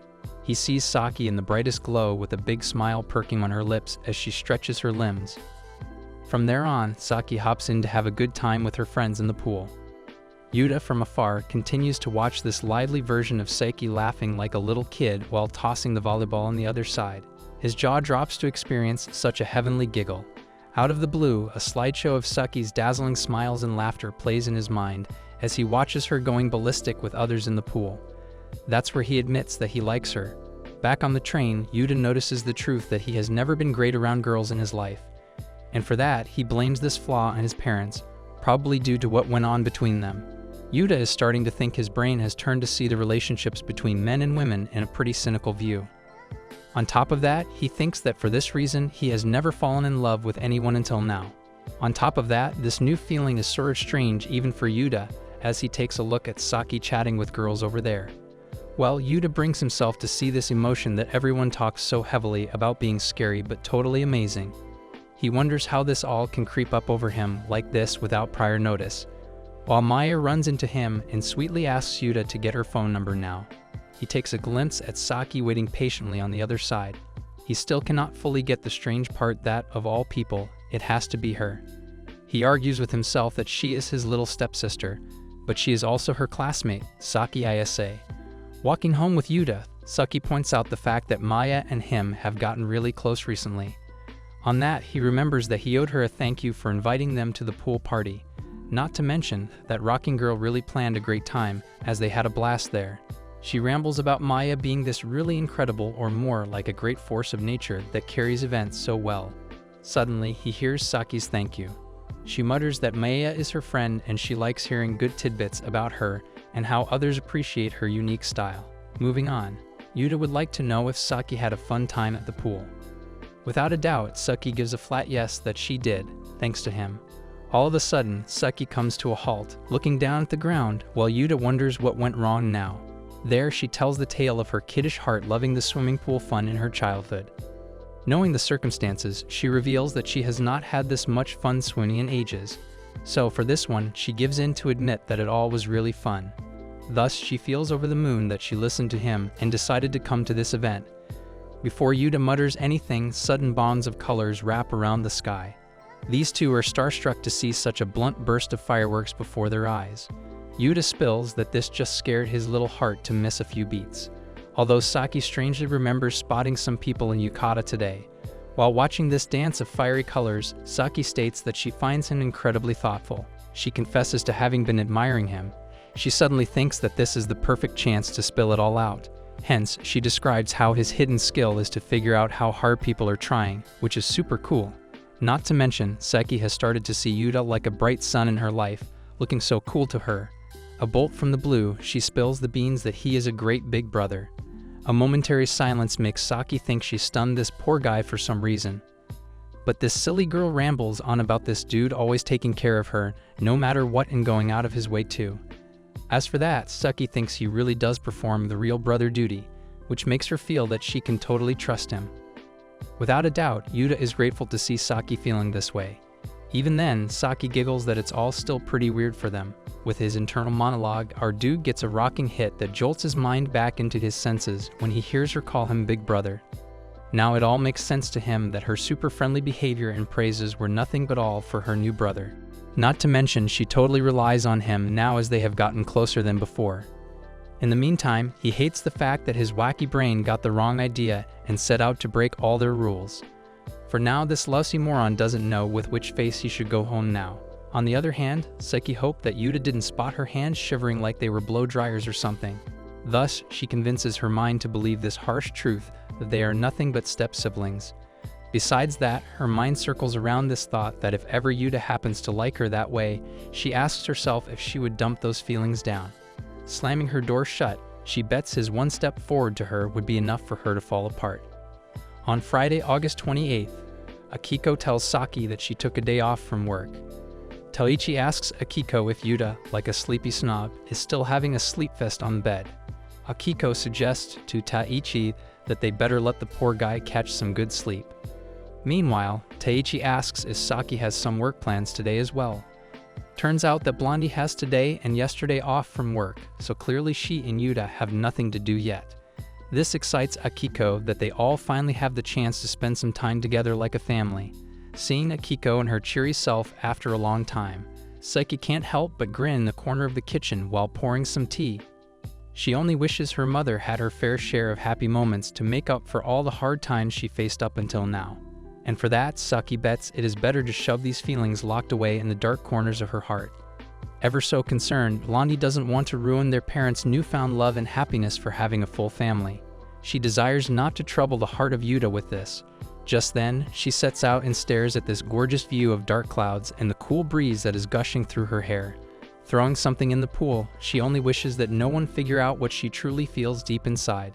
And then Yuta abruptly wakes up, as Akiko says that Saki already spilled their secrets of having no work for today and tomorrow. Like a cool dad, Taichi laughs about this lousy moron being the cram school skipper. After that, Akiko thanks a ton to Yuta for dragging Saki to the poolside. She likes that Saki got a big brother like that, which sort of pierced his mind. That's when Akiko comes to show Yuta Sami's favorite thing as promised. Out of the blue, Taichi and Akiko are blown away to see this new Saki. He has been looking at an old picture of her with short hair as a kid. That's when he catches a glance at the sight of commotion when his eyes see Saki's new short haircut. He welcomes her home, and she thanks her big brother. So what went on was that she reread everything she had written so far in her diary and didn't realize how honest she was there. Spelling all honest thoughts of falling for him, she rambles that onto those pages. However, this week's entries in her diary will forever stay in her mind now, as she will get rid of the pages, so he never sees the truth. After hugging her kiddish soul, she promises never to write her true feelings again, but her memories will continue to live inside her. So throwing her diary in the ocean, she sees that she is just her little stepsister, who should not need her diary anymore. Today, Saki's class has swarmed into the circle. They have gathered together to make decisions about some pretty important stuff. Maya, ever the strategist, is taking on the duty of managing it all and distributing every task to the teams. From food to costumes to cafe rules, this Supergirl got everything covered from A to Z. After all the plans and the budget number are final, she informs her team that they will give their final proposal to the student council. Thus, she hopes the lot do their best in their position. With a loud sigh, she dismisses the team. Besides that, Seki is still lost in thought while everyone is clearing out of sight. Kisuke catches Yuta and makes plans to have karaoke by the station if they finish up early from here. Suddenly, everyone likes Kisuke's idea of fun to have a karaoke time with friends. Hopping beside Saki, Maya dares ask Saki if she is coming along. However, Saki turns down the idea as she has some errands to run. Kisuke hears their little chat as Saki bids her farewell. Yuta feels bad when he spots Kisuke's face turning gloomy to hear Saki leave. Well, the lad cannot make magic happen. Walking out, she convinces herself that a stepbrother is no less than a stranger. Even then, Saki thinks their sudden sibling event doesn't change the fact that they still have no shared experience. As people think, strangers start off as siblings, but it's different in her story. She sees her step-sibling mania started as two strangers and might stay this way until the very end. At least that's what she used to think. Arriving home, Saki spots her mommy all dressed up, and she lets her know that she called to let them know, so there's no need to rush. Recalling that Akiko specifically wanted a quick conversation about the parent-teaching meeting, she rushed home fast. Moreover, Saki looks a little off, telling how she could have left a message. Akiko feels sorry about getting her here early, believing that text might not do what she wants. Her mother wants in on gossip, asking how it is going on with Yuta at school. She says that they are both in a different class, so it has been going pretty much the same ever since. She confirms to Akiko that nobody still has any idea of them being each other's step-siblings. Saki lays out that they are not really telling anyone. Nevertheless, the girl asked if she didn't want to have a chat about PT meeting with her. There comes the mommy's truth. She spills that Tadichi has gone into an extremely busy period at work. She doesn't wish to pressure that guy even more. That leaves the decision to attend both her and Yuta's PT meetings this time to her. However, Akiko mentions the fact that her bar is super low this time, not leaving any space for her to take multiple days off. Well, this gorgeous mother is thinking of dropping a bombshell on the PT meeting for both of them. But in that way, she believes that the whole school would be surprised to know these two share the same mother. Not to mention, she spills that this is not the only reason for her to do this. Later on, Yuta happens to catch these two hanging out over the food table at home. Akiko welcomes this sweet lad back home, letting him in on the hot topic for today is their PT meeting. Well, she comes clean about Taichi running pretty busy with the work thing, leaving him no space in his schedule. This is why Akiko mentions that she will be taking on the duty to attend Yuta's PT meeting. However, Akiko, like a sweet cupcake, lays out that if these two get their meeting schedule for different days, they might work that out too. Especially after knowing these two haven't broken the breaking news of turning into step-siblings. Yuta tells this workaholic mommy that she works nights at the bar like a crazy lady, running a pretty hectic time too. Yuta figures that it would be damn hard for her to steal a gap in her schedule to come to their school in the afternoon. And for that to happen twice is just too harsh. Akiko tells this sweet boy not to worry about a thing, letting him know that she would squeeze in time for this. That said, she hurries out for work. While Yuta is looking for Saki's view on this, she sadly goes past him to get to work as well. After that, Saki's mind is raging with endless thoughts about what Akiko said to her. Recalling her mother's sentiments that Yuta doesn't seem to really look at her as his mother, Saki heard her mother feeling sad about it. In the evening, Saki comes home right on time for some dinner with Yuta. Suddenly, both of them utter the same thing about the PT meeting, which cracks them up. Hence, Yuta decides to eat and have a talk at the table. After the dinner, Saki praises her cooking game for getting pretty solid with time. Getting down to business, Saki somehow feels pretty selfish to hold this rule of not leaking out their step-sibling fiasco at school. Yuta assures that he has zero problem with this, but it's not only his secret to decide what leaks out. Saki feels the same way but cannot ignore the fact that her mother's workaholic streaks are taking a great toll on her health. Yuta doesn't wish to make this any harder for their dad or Akiko. Thus, this two-step sibling duo came up with the idea to hold their PT meeting on the same day. This way, it will cut some slack for Akiko. Just then, she reveals that there are other reasons for her that she wishes her mother would go to these meetings, but she would tell her their decision. Meanwhile, she thanks Yuta for cooking such a yummy dinner. Moving on, they decide to work together and do nightly chores. But deep down inside, as they scrub the plates together, their hearts are cinched for not going to be fair for them, but it will make their parents happy. Aside from that, Seki really loves the sight of Yuta giving a damn about how hard her mother works. On the other hand, Yuta constantly convinces himself to seal away his bottled feelings for Saki and get some control over himself. A little smile perks on her lips when she spots Yuta blushing a little. A sense of serenity fills the air as the cool breeze hits the surface of the water in Saki's hair. There's a strange sense of calm brewing inside Saki, who is enjoying this silence right beside Yuta. All of a sudden, Saki mutters that it's her time to swim a little in the pool. This turns Yuta's head in surprise. On Friday, September 4th, Yuta talks it out with his dad about their mutual decision to let Akiko get their PT meeting this time. He bets it feels a little off to keep their step-sibling relationship too secret up until now. Toichi is loving this idea and is sure that Akiko is pretty psyched about this as well. He mentions her true desire to form a real family together, as she sees no point in marrying someone then. Toichi hopes for the day Akiko realizes that Yuta sees her as a part of their family, which is going to rock her world for sure. Just then, Saki meets and greets her dad and Anachan. She says sorry for not coming up early to make their breakfast, but her super cool dad tells her not to worry and sit with them instead. Well, Taichi gets to the kitchen, and Saki shares with Yuta that this news really made Akiko happy. After that, Yuta's bicycling session turns out to be heavy on his head as the word mom keeps circling around his head. Later on, Yuta couldn't help but share this all with his buddy, Tomokazu. Now that it all makes sense in his cracked brain, he apologizes for thinking nasty about his little sister.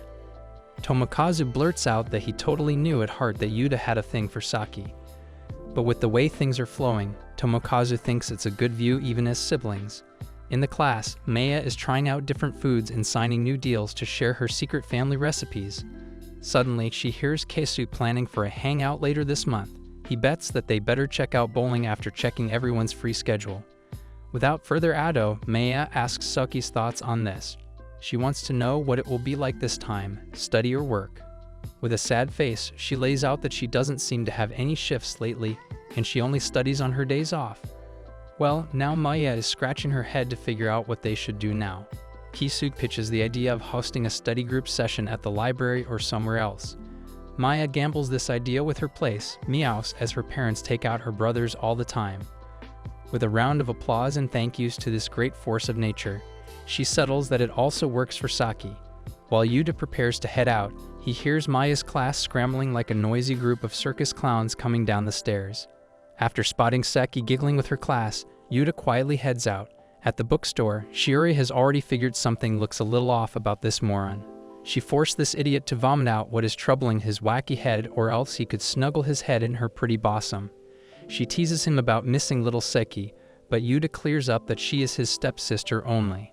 Well, besides that, Shiori thinks it's time to blow that cloud of gloom and cheer up her junior with a news flash. Thus, she blows the news of her open campus event that will reek of older beauties, which might cheer him up a bit.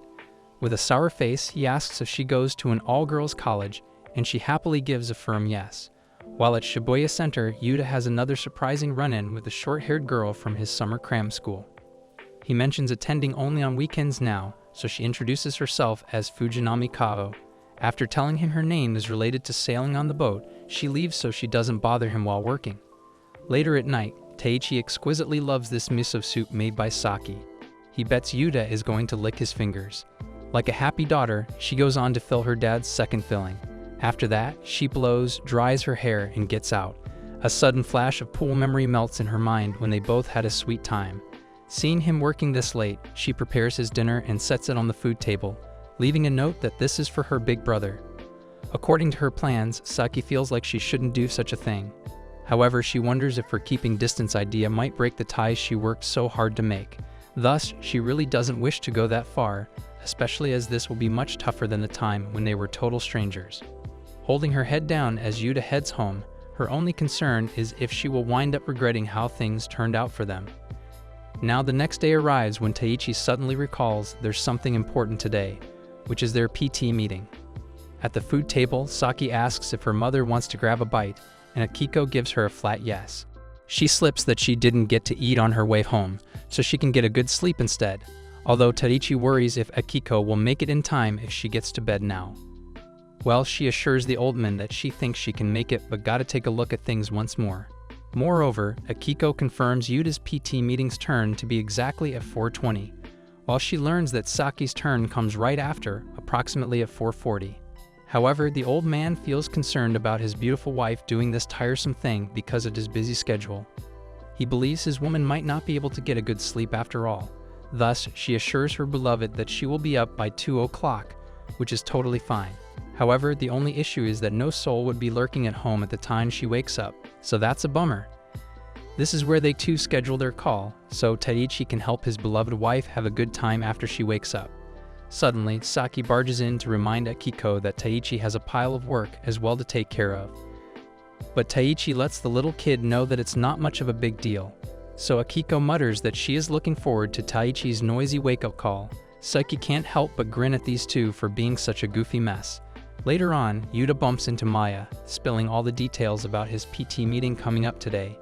She learns this guy is killing time here, so she spills that her PT meeting is today as well. Knowing that his timing is 4:20, she says that her time comes right before him, at 4 o'clock. Besides that, Maya demands to know if he would head straight home first if that's too late. Not to mention, she slips the part that Seki has already taken a turn home. This catches him off guard. Turns out that Blondie rushed home in a hurry, excusing herself of forgetting something there.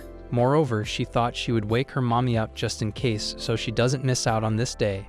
Looking at this lost buffoon, Maya figures out what's up and asks if Yuta has a thing going on for Saki. But Yuta gives away his flat not yet again. Maya doesn't buy that at all as he still calls her Asa son. He tries painting a picture of this energetic goofball that they are nothing but step-siblings. Maya just cannot get this, that they just seem like total strangers, and even then, she asks if it's okay to root for someone else. Totally lost out the window, Maya watches outside as she shares the idea that if another guy likes Saki, she ends up setting her up. She would like to know how Yuta would feel about that. Turns out that Yuta has no concern about such a thing that doesn't involve him directly. He mentions that she is asking the wrong guy for permission here. Afterward, Akiko gets together with Yuta to get to his PT meeting. She looks pretty psyched to know that Yuta and Saiki haven't quite bumped into each other much in school. Moreover, she learns that this pretty boy doesn't do the eye-staring routine with pretty girls too. In his defense, Yuta mutters that those things don't go over well these days. However, Akiko assures that it's all fun and games until some idiot's snarky heads get funny ideas, which is quite problematic. He would be delighted to know Akiko's theory about how anyone can see someone's funny ideas. However, Akiko thinks it's better to say sorry if there's any little misunderstanding, but Yuta thinks this lady got a pretty thick skin for herself. Arriving at the door, she lets this moron know that she will do her very best there. In there, his sensei assures Akiko that there's a good chance her son might fall into a top-notch university in Tokyo if he pushes hard enough. Just when sensei gives all the credit to Akiko for doing the hard work of bringing him up, Akiko suddenly hears Yuta letting her have it. Shaken to her core, Akiko hears Yuta stating that he is really grateful to have a mother like that. On that, sensei just thinks the only thing left is to apply for the universities. Moving on, Saki casually comes up the stairs when she hears Akiko's cheerful spirit. She hears her saying that she feels over the moon to hear Yuta see her as his mother. Saki comes to a halt when Akiko confronts that she feels teary-eyed now, asking what he wants for dinner. Later on, Sensei explains her concern about Saki's odd behavior in the first term, but now she sees things pacing rather differently. Not to mention, she reports a massive improvement in her language grade in the second term. Upon asking, Saki tells Sensei that she is looking for a low tuition cost college that can get her a good job in the market, so her sensei suggests she should give it a try at Tsukinomiya Women's College. Saki has her doubts about hitting this prestigious place, but her sensei bets enough hard work would pay her to get a seat there.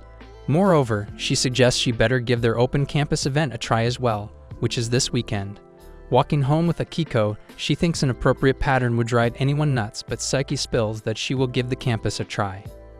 There goes Akiko rambling on about having such smart kids scoring for good colleges.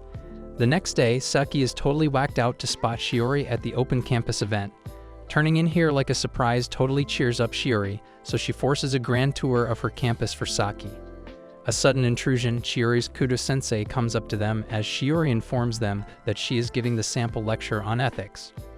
Shiori introduces Asa Saki, a part-time worker at the bookstore she works at, while her ethics professor names himself Kudo Aiha. Seeing her looking troubled, she invites Saki to join her in her office. Shiori mocks her sensei for always hitting on the pretty ones. On the other hand, Yuta ends up meeting that dark-haired girl who shushes him so she can read. At the office, Kudo mentions hearing a bit about her, or let's just say both of them from Shiori. Then she pretty much pushes Blondie to get the guy's name out. Turns out that Shiori likes to throw curtains at her personal mess and is very careful about that. Out of the blue, Kudo demands to know if Blondie has fallen for this guy Yuta. She blabbers about the conventional ethical standards dictating that she shouldn't have feelings for someone like that. While Kudo continues to sip her tea, Saki dares to ask what makes her say that. Hence, she mutters that this is all the evidence she needs. Though this sensei is trying to either give a look of some hardcore mafia or a cheap version of Sherlock Holmes in the absence of Watson. Without a doubt, Saki confesses that she won't be a fan of hers at all. Giving off a sly smile, she confronts her and says that she is definitely a fan of honest baddies. Without further ado, she again throws the question to her side, asking if she got a thing for Yuta. Saki bluntly states that Yuta happens to be a good big brother.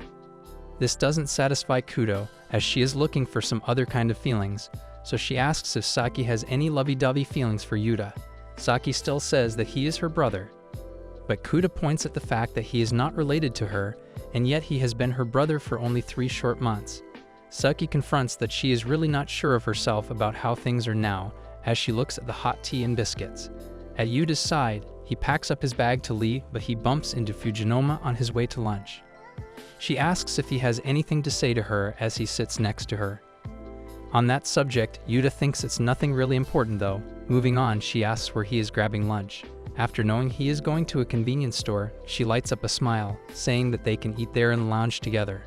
Back at the office, Kudo's ongoing investigation has reached the deep end, and she asks what has changed Saki over the past 3 months. That old chick looks to be cooking something in there. She thinks it's a whole lot of misunderstanding. Kudo believes that they might be wrong about this, as she thinks this all might not be some romantic feelings at all. Before Saki gets to say anything, she relaxes the little kid and tries to share her view on this. Gathering data from Shiori, she figures Saki's the type to come off strong, but dress like a performative to show herself off. She paints quite a picture that Saki has built her looks pretty carefully. Even as a high schooler at heart, Saki gives away a much more serious look for coming to see a top college for herself. There, Saki blurts out that it was a recommendation at a PT meeting for her. However, Kudo doesn't buy that her usual personality would not take this jump at all. She is convinced that Saki would never take the step to come here just because a teacher told her to. From here on, Saki clears up that she isn't showing herself the easy chick around here, nor does she desire to let anyone see her like that. She bluntly mentions that her serious attitude didn't push her to come here. Instead, she mutters that her urge to make the best of her life pushed her to come here. However, she believes that this is what she is feeding herself to convince the mind. With such a contradictory appearance and personality, Kudo figures that she made it on purpose, figuring that she doesn't let anyone see her look vulnerable. Furthermore, Kudo thinks she is the type that fights too hard alone and craves more love and support. Not to mention, she bets that Saki gets super attached to see the tiniest of lovely gestures. At the lounge, Fujinoma talks about turning him down as Yuta figures this chick thought he was hitting on her. She believes that the conversation hit a dead end as they began eating. Before Yuta stumbled into personal details, he apologized for being all personal. Fujinoma clarifies that she doesn't go to school during the day, but hangs out at the arcade till midnight. Just then, she asks if Yuta wouldn't try hitting on her, as she is an easy egg to get. With a sigh, Yuta states that he doesn't know anyone from night school to think that hard. This makes her ask if Yuta likes to see things with an impartial view, trying to be all unbiased. Yuta mentions that he tries to be. At the office, Kudo lays out that pretty few people can actually get to understand where she comes from and who she is deep down. This is why she thinks that she absolutely slipped into someone who came to her side suddenly. Just when Saki is about to say that this isn't how it happened, Kudo asks if she is confident enough. Well, Kudo says that after she mingles with a wide variety of people, she might end up getting drawn towards someone she likes one day. And that day, she will get to understand all the issues without any stress. Saki demands to know if she is suggesting she search for a lover or something.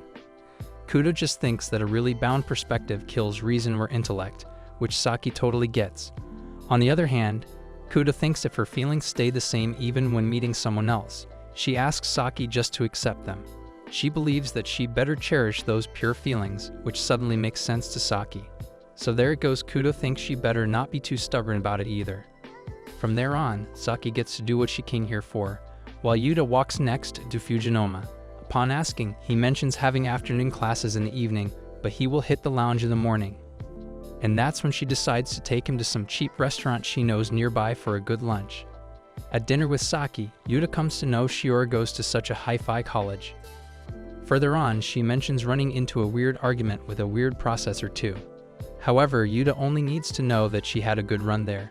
Getting serious, he is looking to see if this is her at college now. Saki spills that she is thinking of giving it a shot, as she thinks of it as a place to work things out. About Yuta, she wants to see what's best for him. He blurts out meeting a friend tomorrow in the lounge from cram school for lunch again.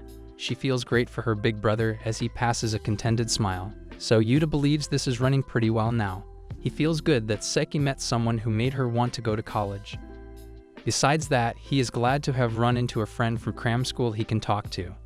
Both making new connections with separate plans from the get-go, Yuta thinks they are slowly becoming true 17-year-old step-siblings. Seki questions that being good or bad at a subject might be because of not knowing how to come up with the right answer. Being bad at it, she bets that it's different to search for sample questions anywhere. She remembers not knowing what to do in this situation a couple of months ago, but now she knows the right answers to rely on someone. She gets to know that it's better to accept their shortcomings and help each other out by any means, like give and take. She thinks she is getting the hang of this practice now, as leaning on other people is a skill. Moreover, Seki finds it harsh to let anyone guess what's wrong with them. Instead, she feels the lot would be happier just by understanding each other better. However, this girl is cheating on this policy she believes in by keeping her honest feelings from a certain someone.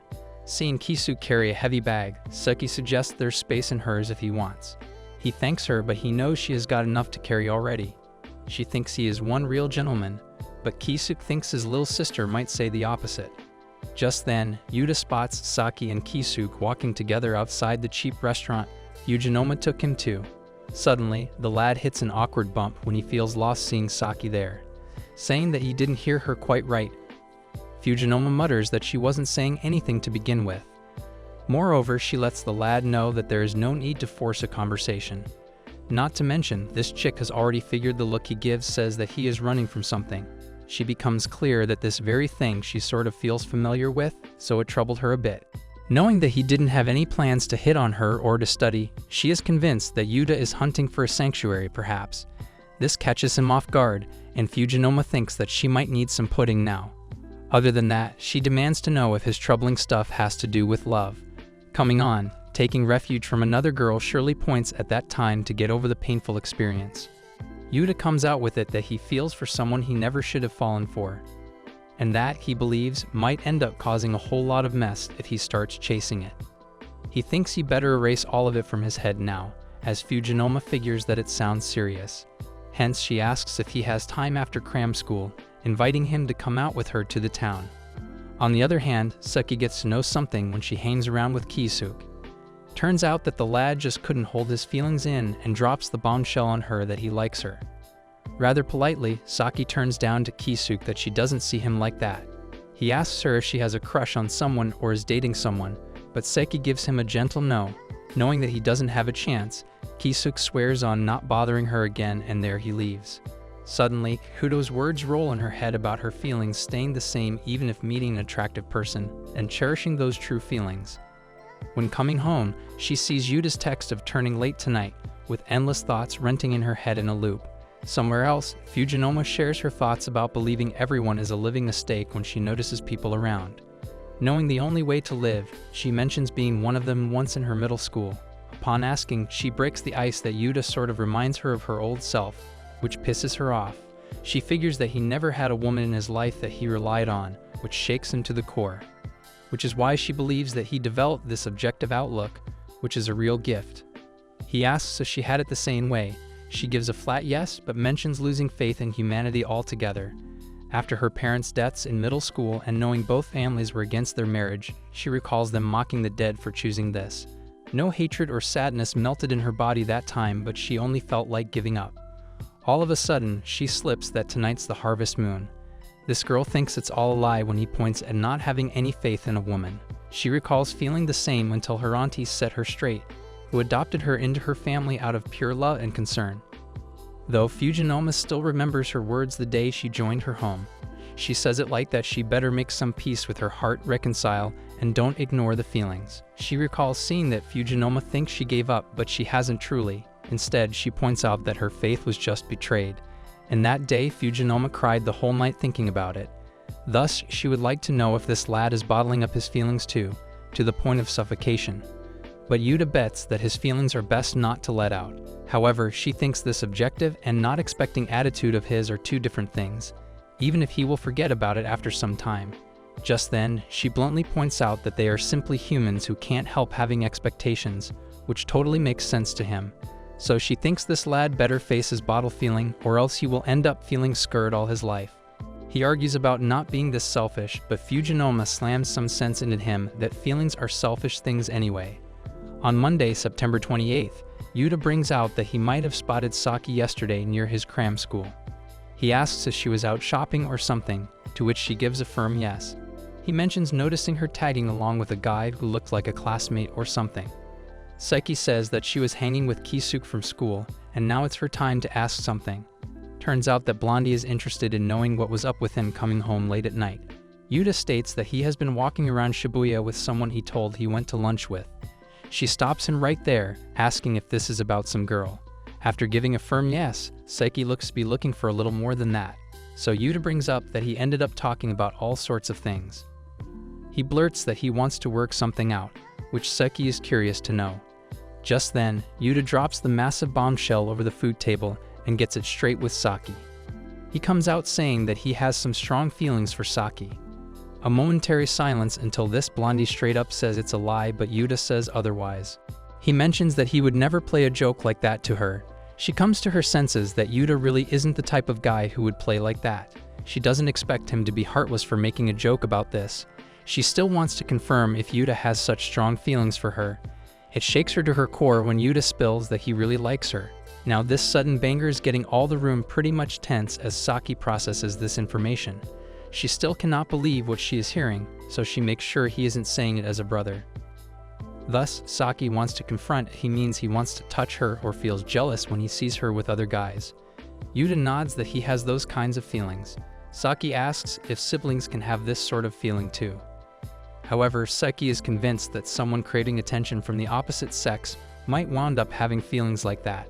She says that it's pretty easy to develop feelings that confuse the mind with romantic attachments. Yuta thinks there's one possibility to it, as Saki believes they'd better not rule that one out. She bets that Yuta wound up having much stronger feelings than normal ones for Saki as his sister. With a sad face down in the dumps, feeling lost again, he sees Saki looking for an answer that confirms her theory. Just then, her tears well in her eyes as she storms out of there quickly, leaving him all by himself. It takes him a while, but Yuta ends up running after her as well. There he stands before her room, knocking gently as she stays silent on the other side, having no clue what she should do. All of a sudden, he trembles standing there, facing his feelings while Saki inside shivers as her tear drops on the sheets. Gasping for breath but controlling hard just not to make a sound, while she whimpers like a kid. Another light knocks, and Yuta hears her coming out to get to the door. Just when she opens and confronts him at her door, she spills that she is okay with it. And that said, she holds Yuta's hand and pulls him right inside her room. Without further ado, she suddenly embraces Yuta in a warm hug over her bed silently. This just catches the lad off guard, his eyes wide as saucers as he hasn't figured out what is going on now. Suddenly, she asks if this actually helps him. Saki is grateful for Yuta coming clean with her and having the courage to come face to face with her. She bets if these feelings were held inside for longer, it would have been harsh on him, weighing him down. Reaching out for his hand, she blurts out that she can help her carry this weight. Saki comes clean that it doesn't matter what sort of feelings Yuta has for her, she is happy with it either way. Not to mention, she points out that she has feelings for him too, but is not sure if it's sisterly or romantic. However, this girl just wants to hold him tight to let him know that she is here with him. Not only that, she asks that whenever he would need a hug, she truly wants to be the one to give it, and she desires to get the same thing. And that would truly make her happy, as it did just now. Thus, Saki requests Yuta not to make their parents' lives more difficult and compromise from here on out. Yuta wishes to seem happier too. These two learn the fact that they have been pretty jealous on different occasions, not being much thrilled about girls or study sessions. She mentions that this sort of jealousy doesn't reside just in between lovers, so they better stick to their present relationship as step-siblings. He looks at her feelings of trouble while uttering the words of carrying weight together. She blurts out that they can carry their too special, especially close, and she just bursts into tears. Holding her hands, Yuta assures her that he is counting on her from now on while wishing she would rely on him too. Thus, he asks her to figure this one out with her and protect it no matter what. And this is how Saki recalls being yesterday's strangers who are now today's new family. After this talk, Saki stands up to see Yuta off. Right after he leaves, she can't help but bawl her eyes out, holding her pillow.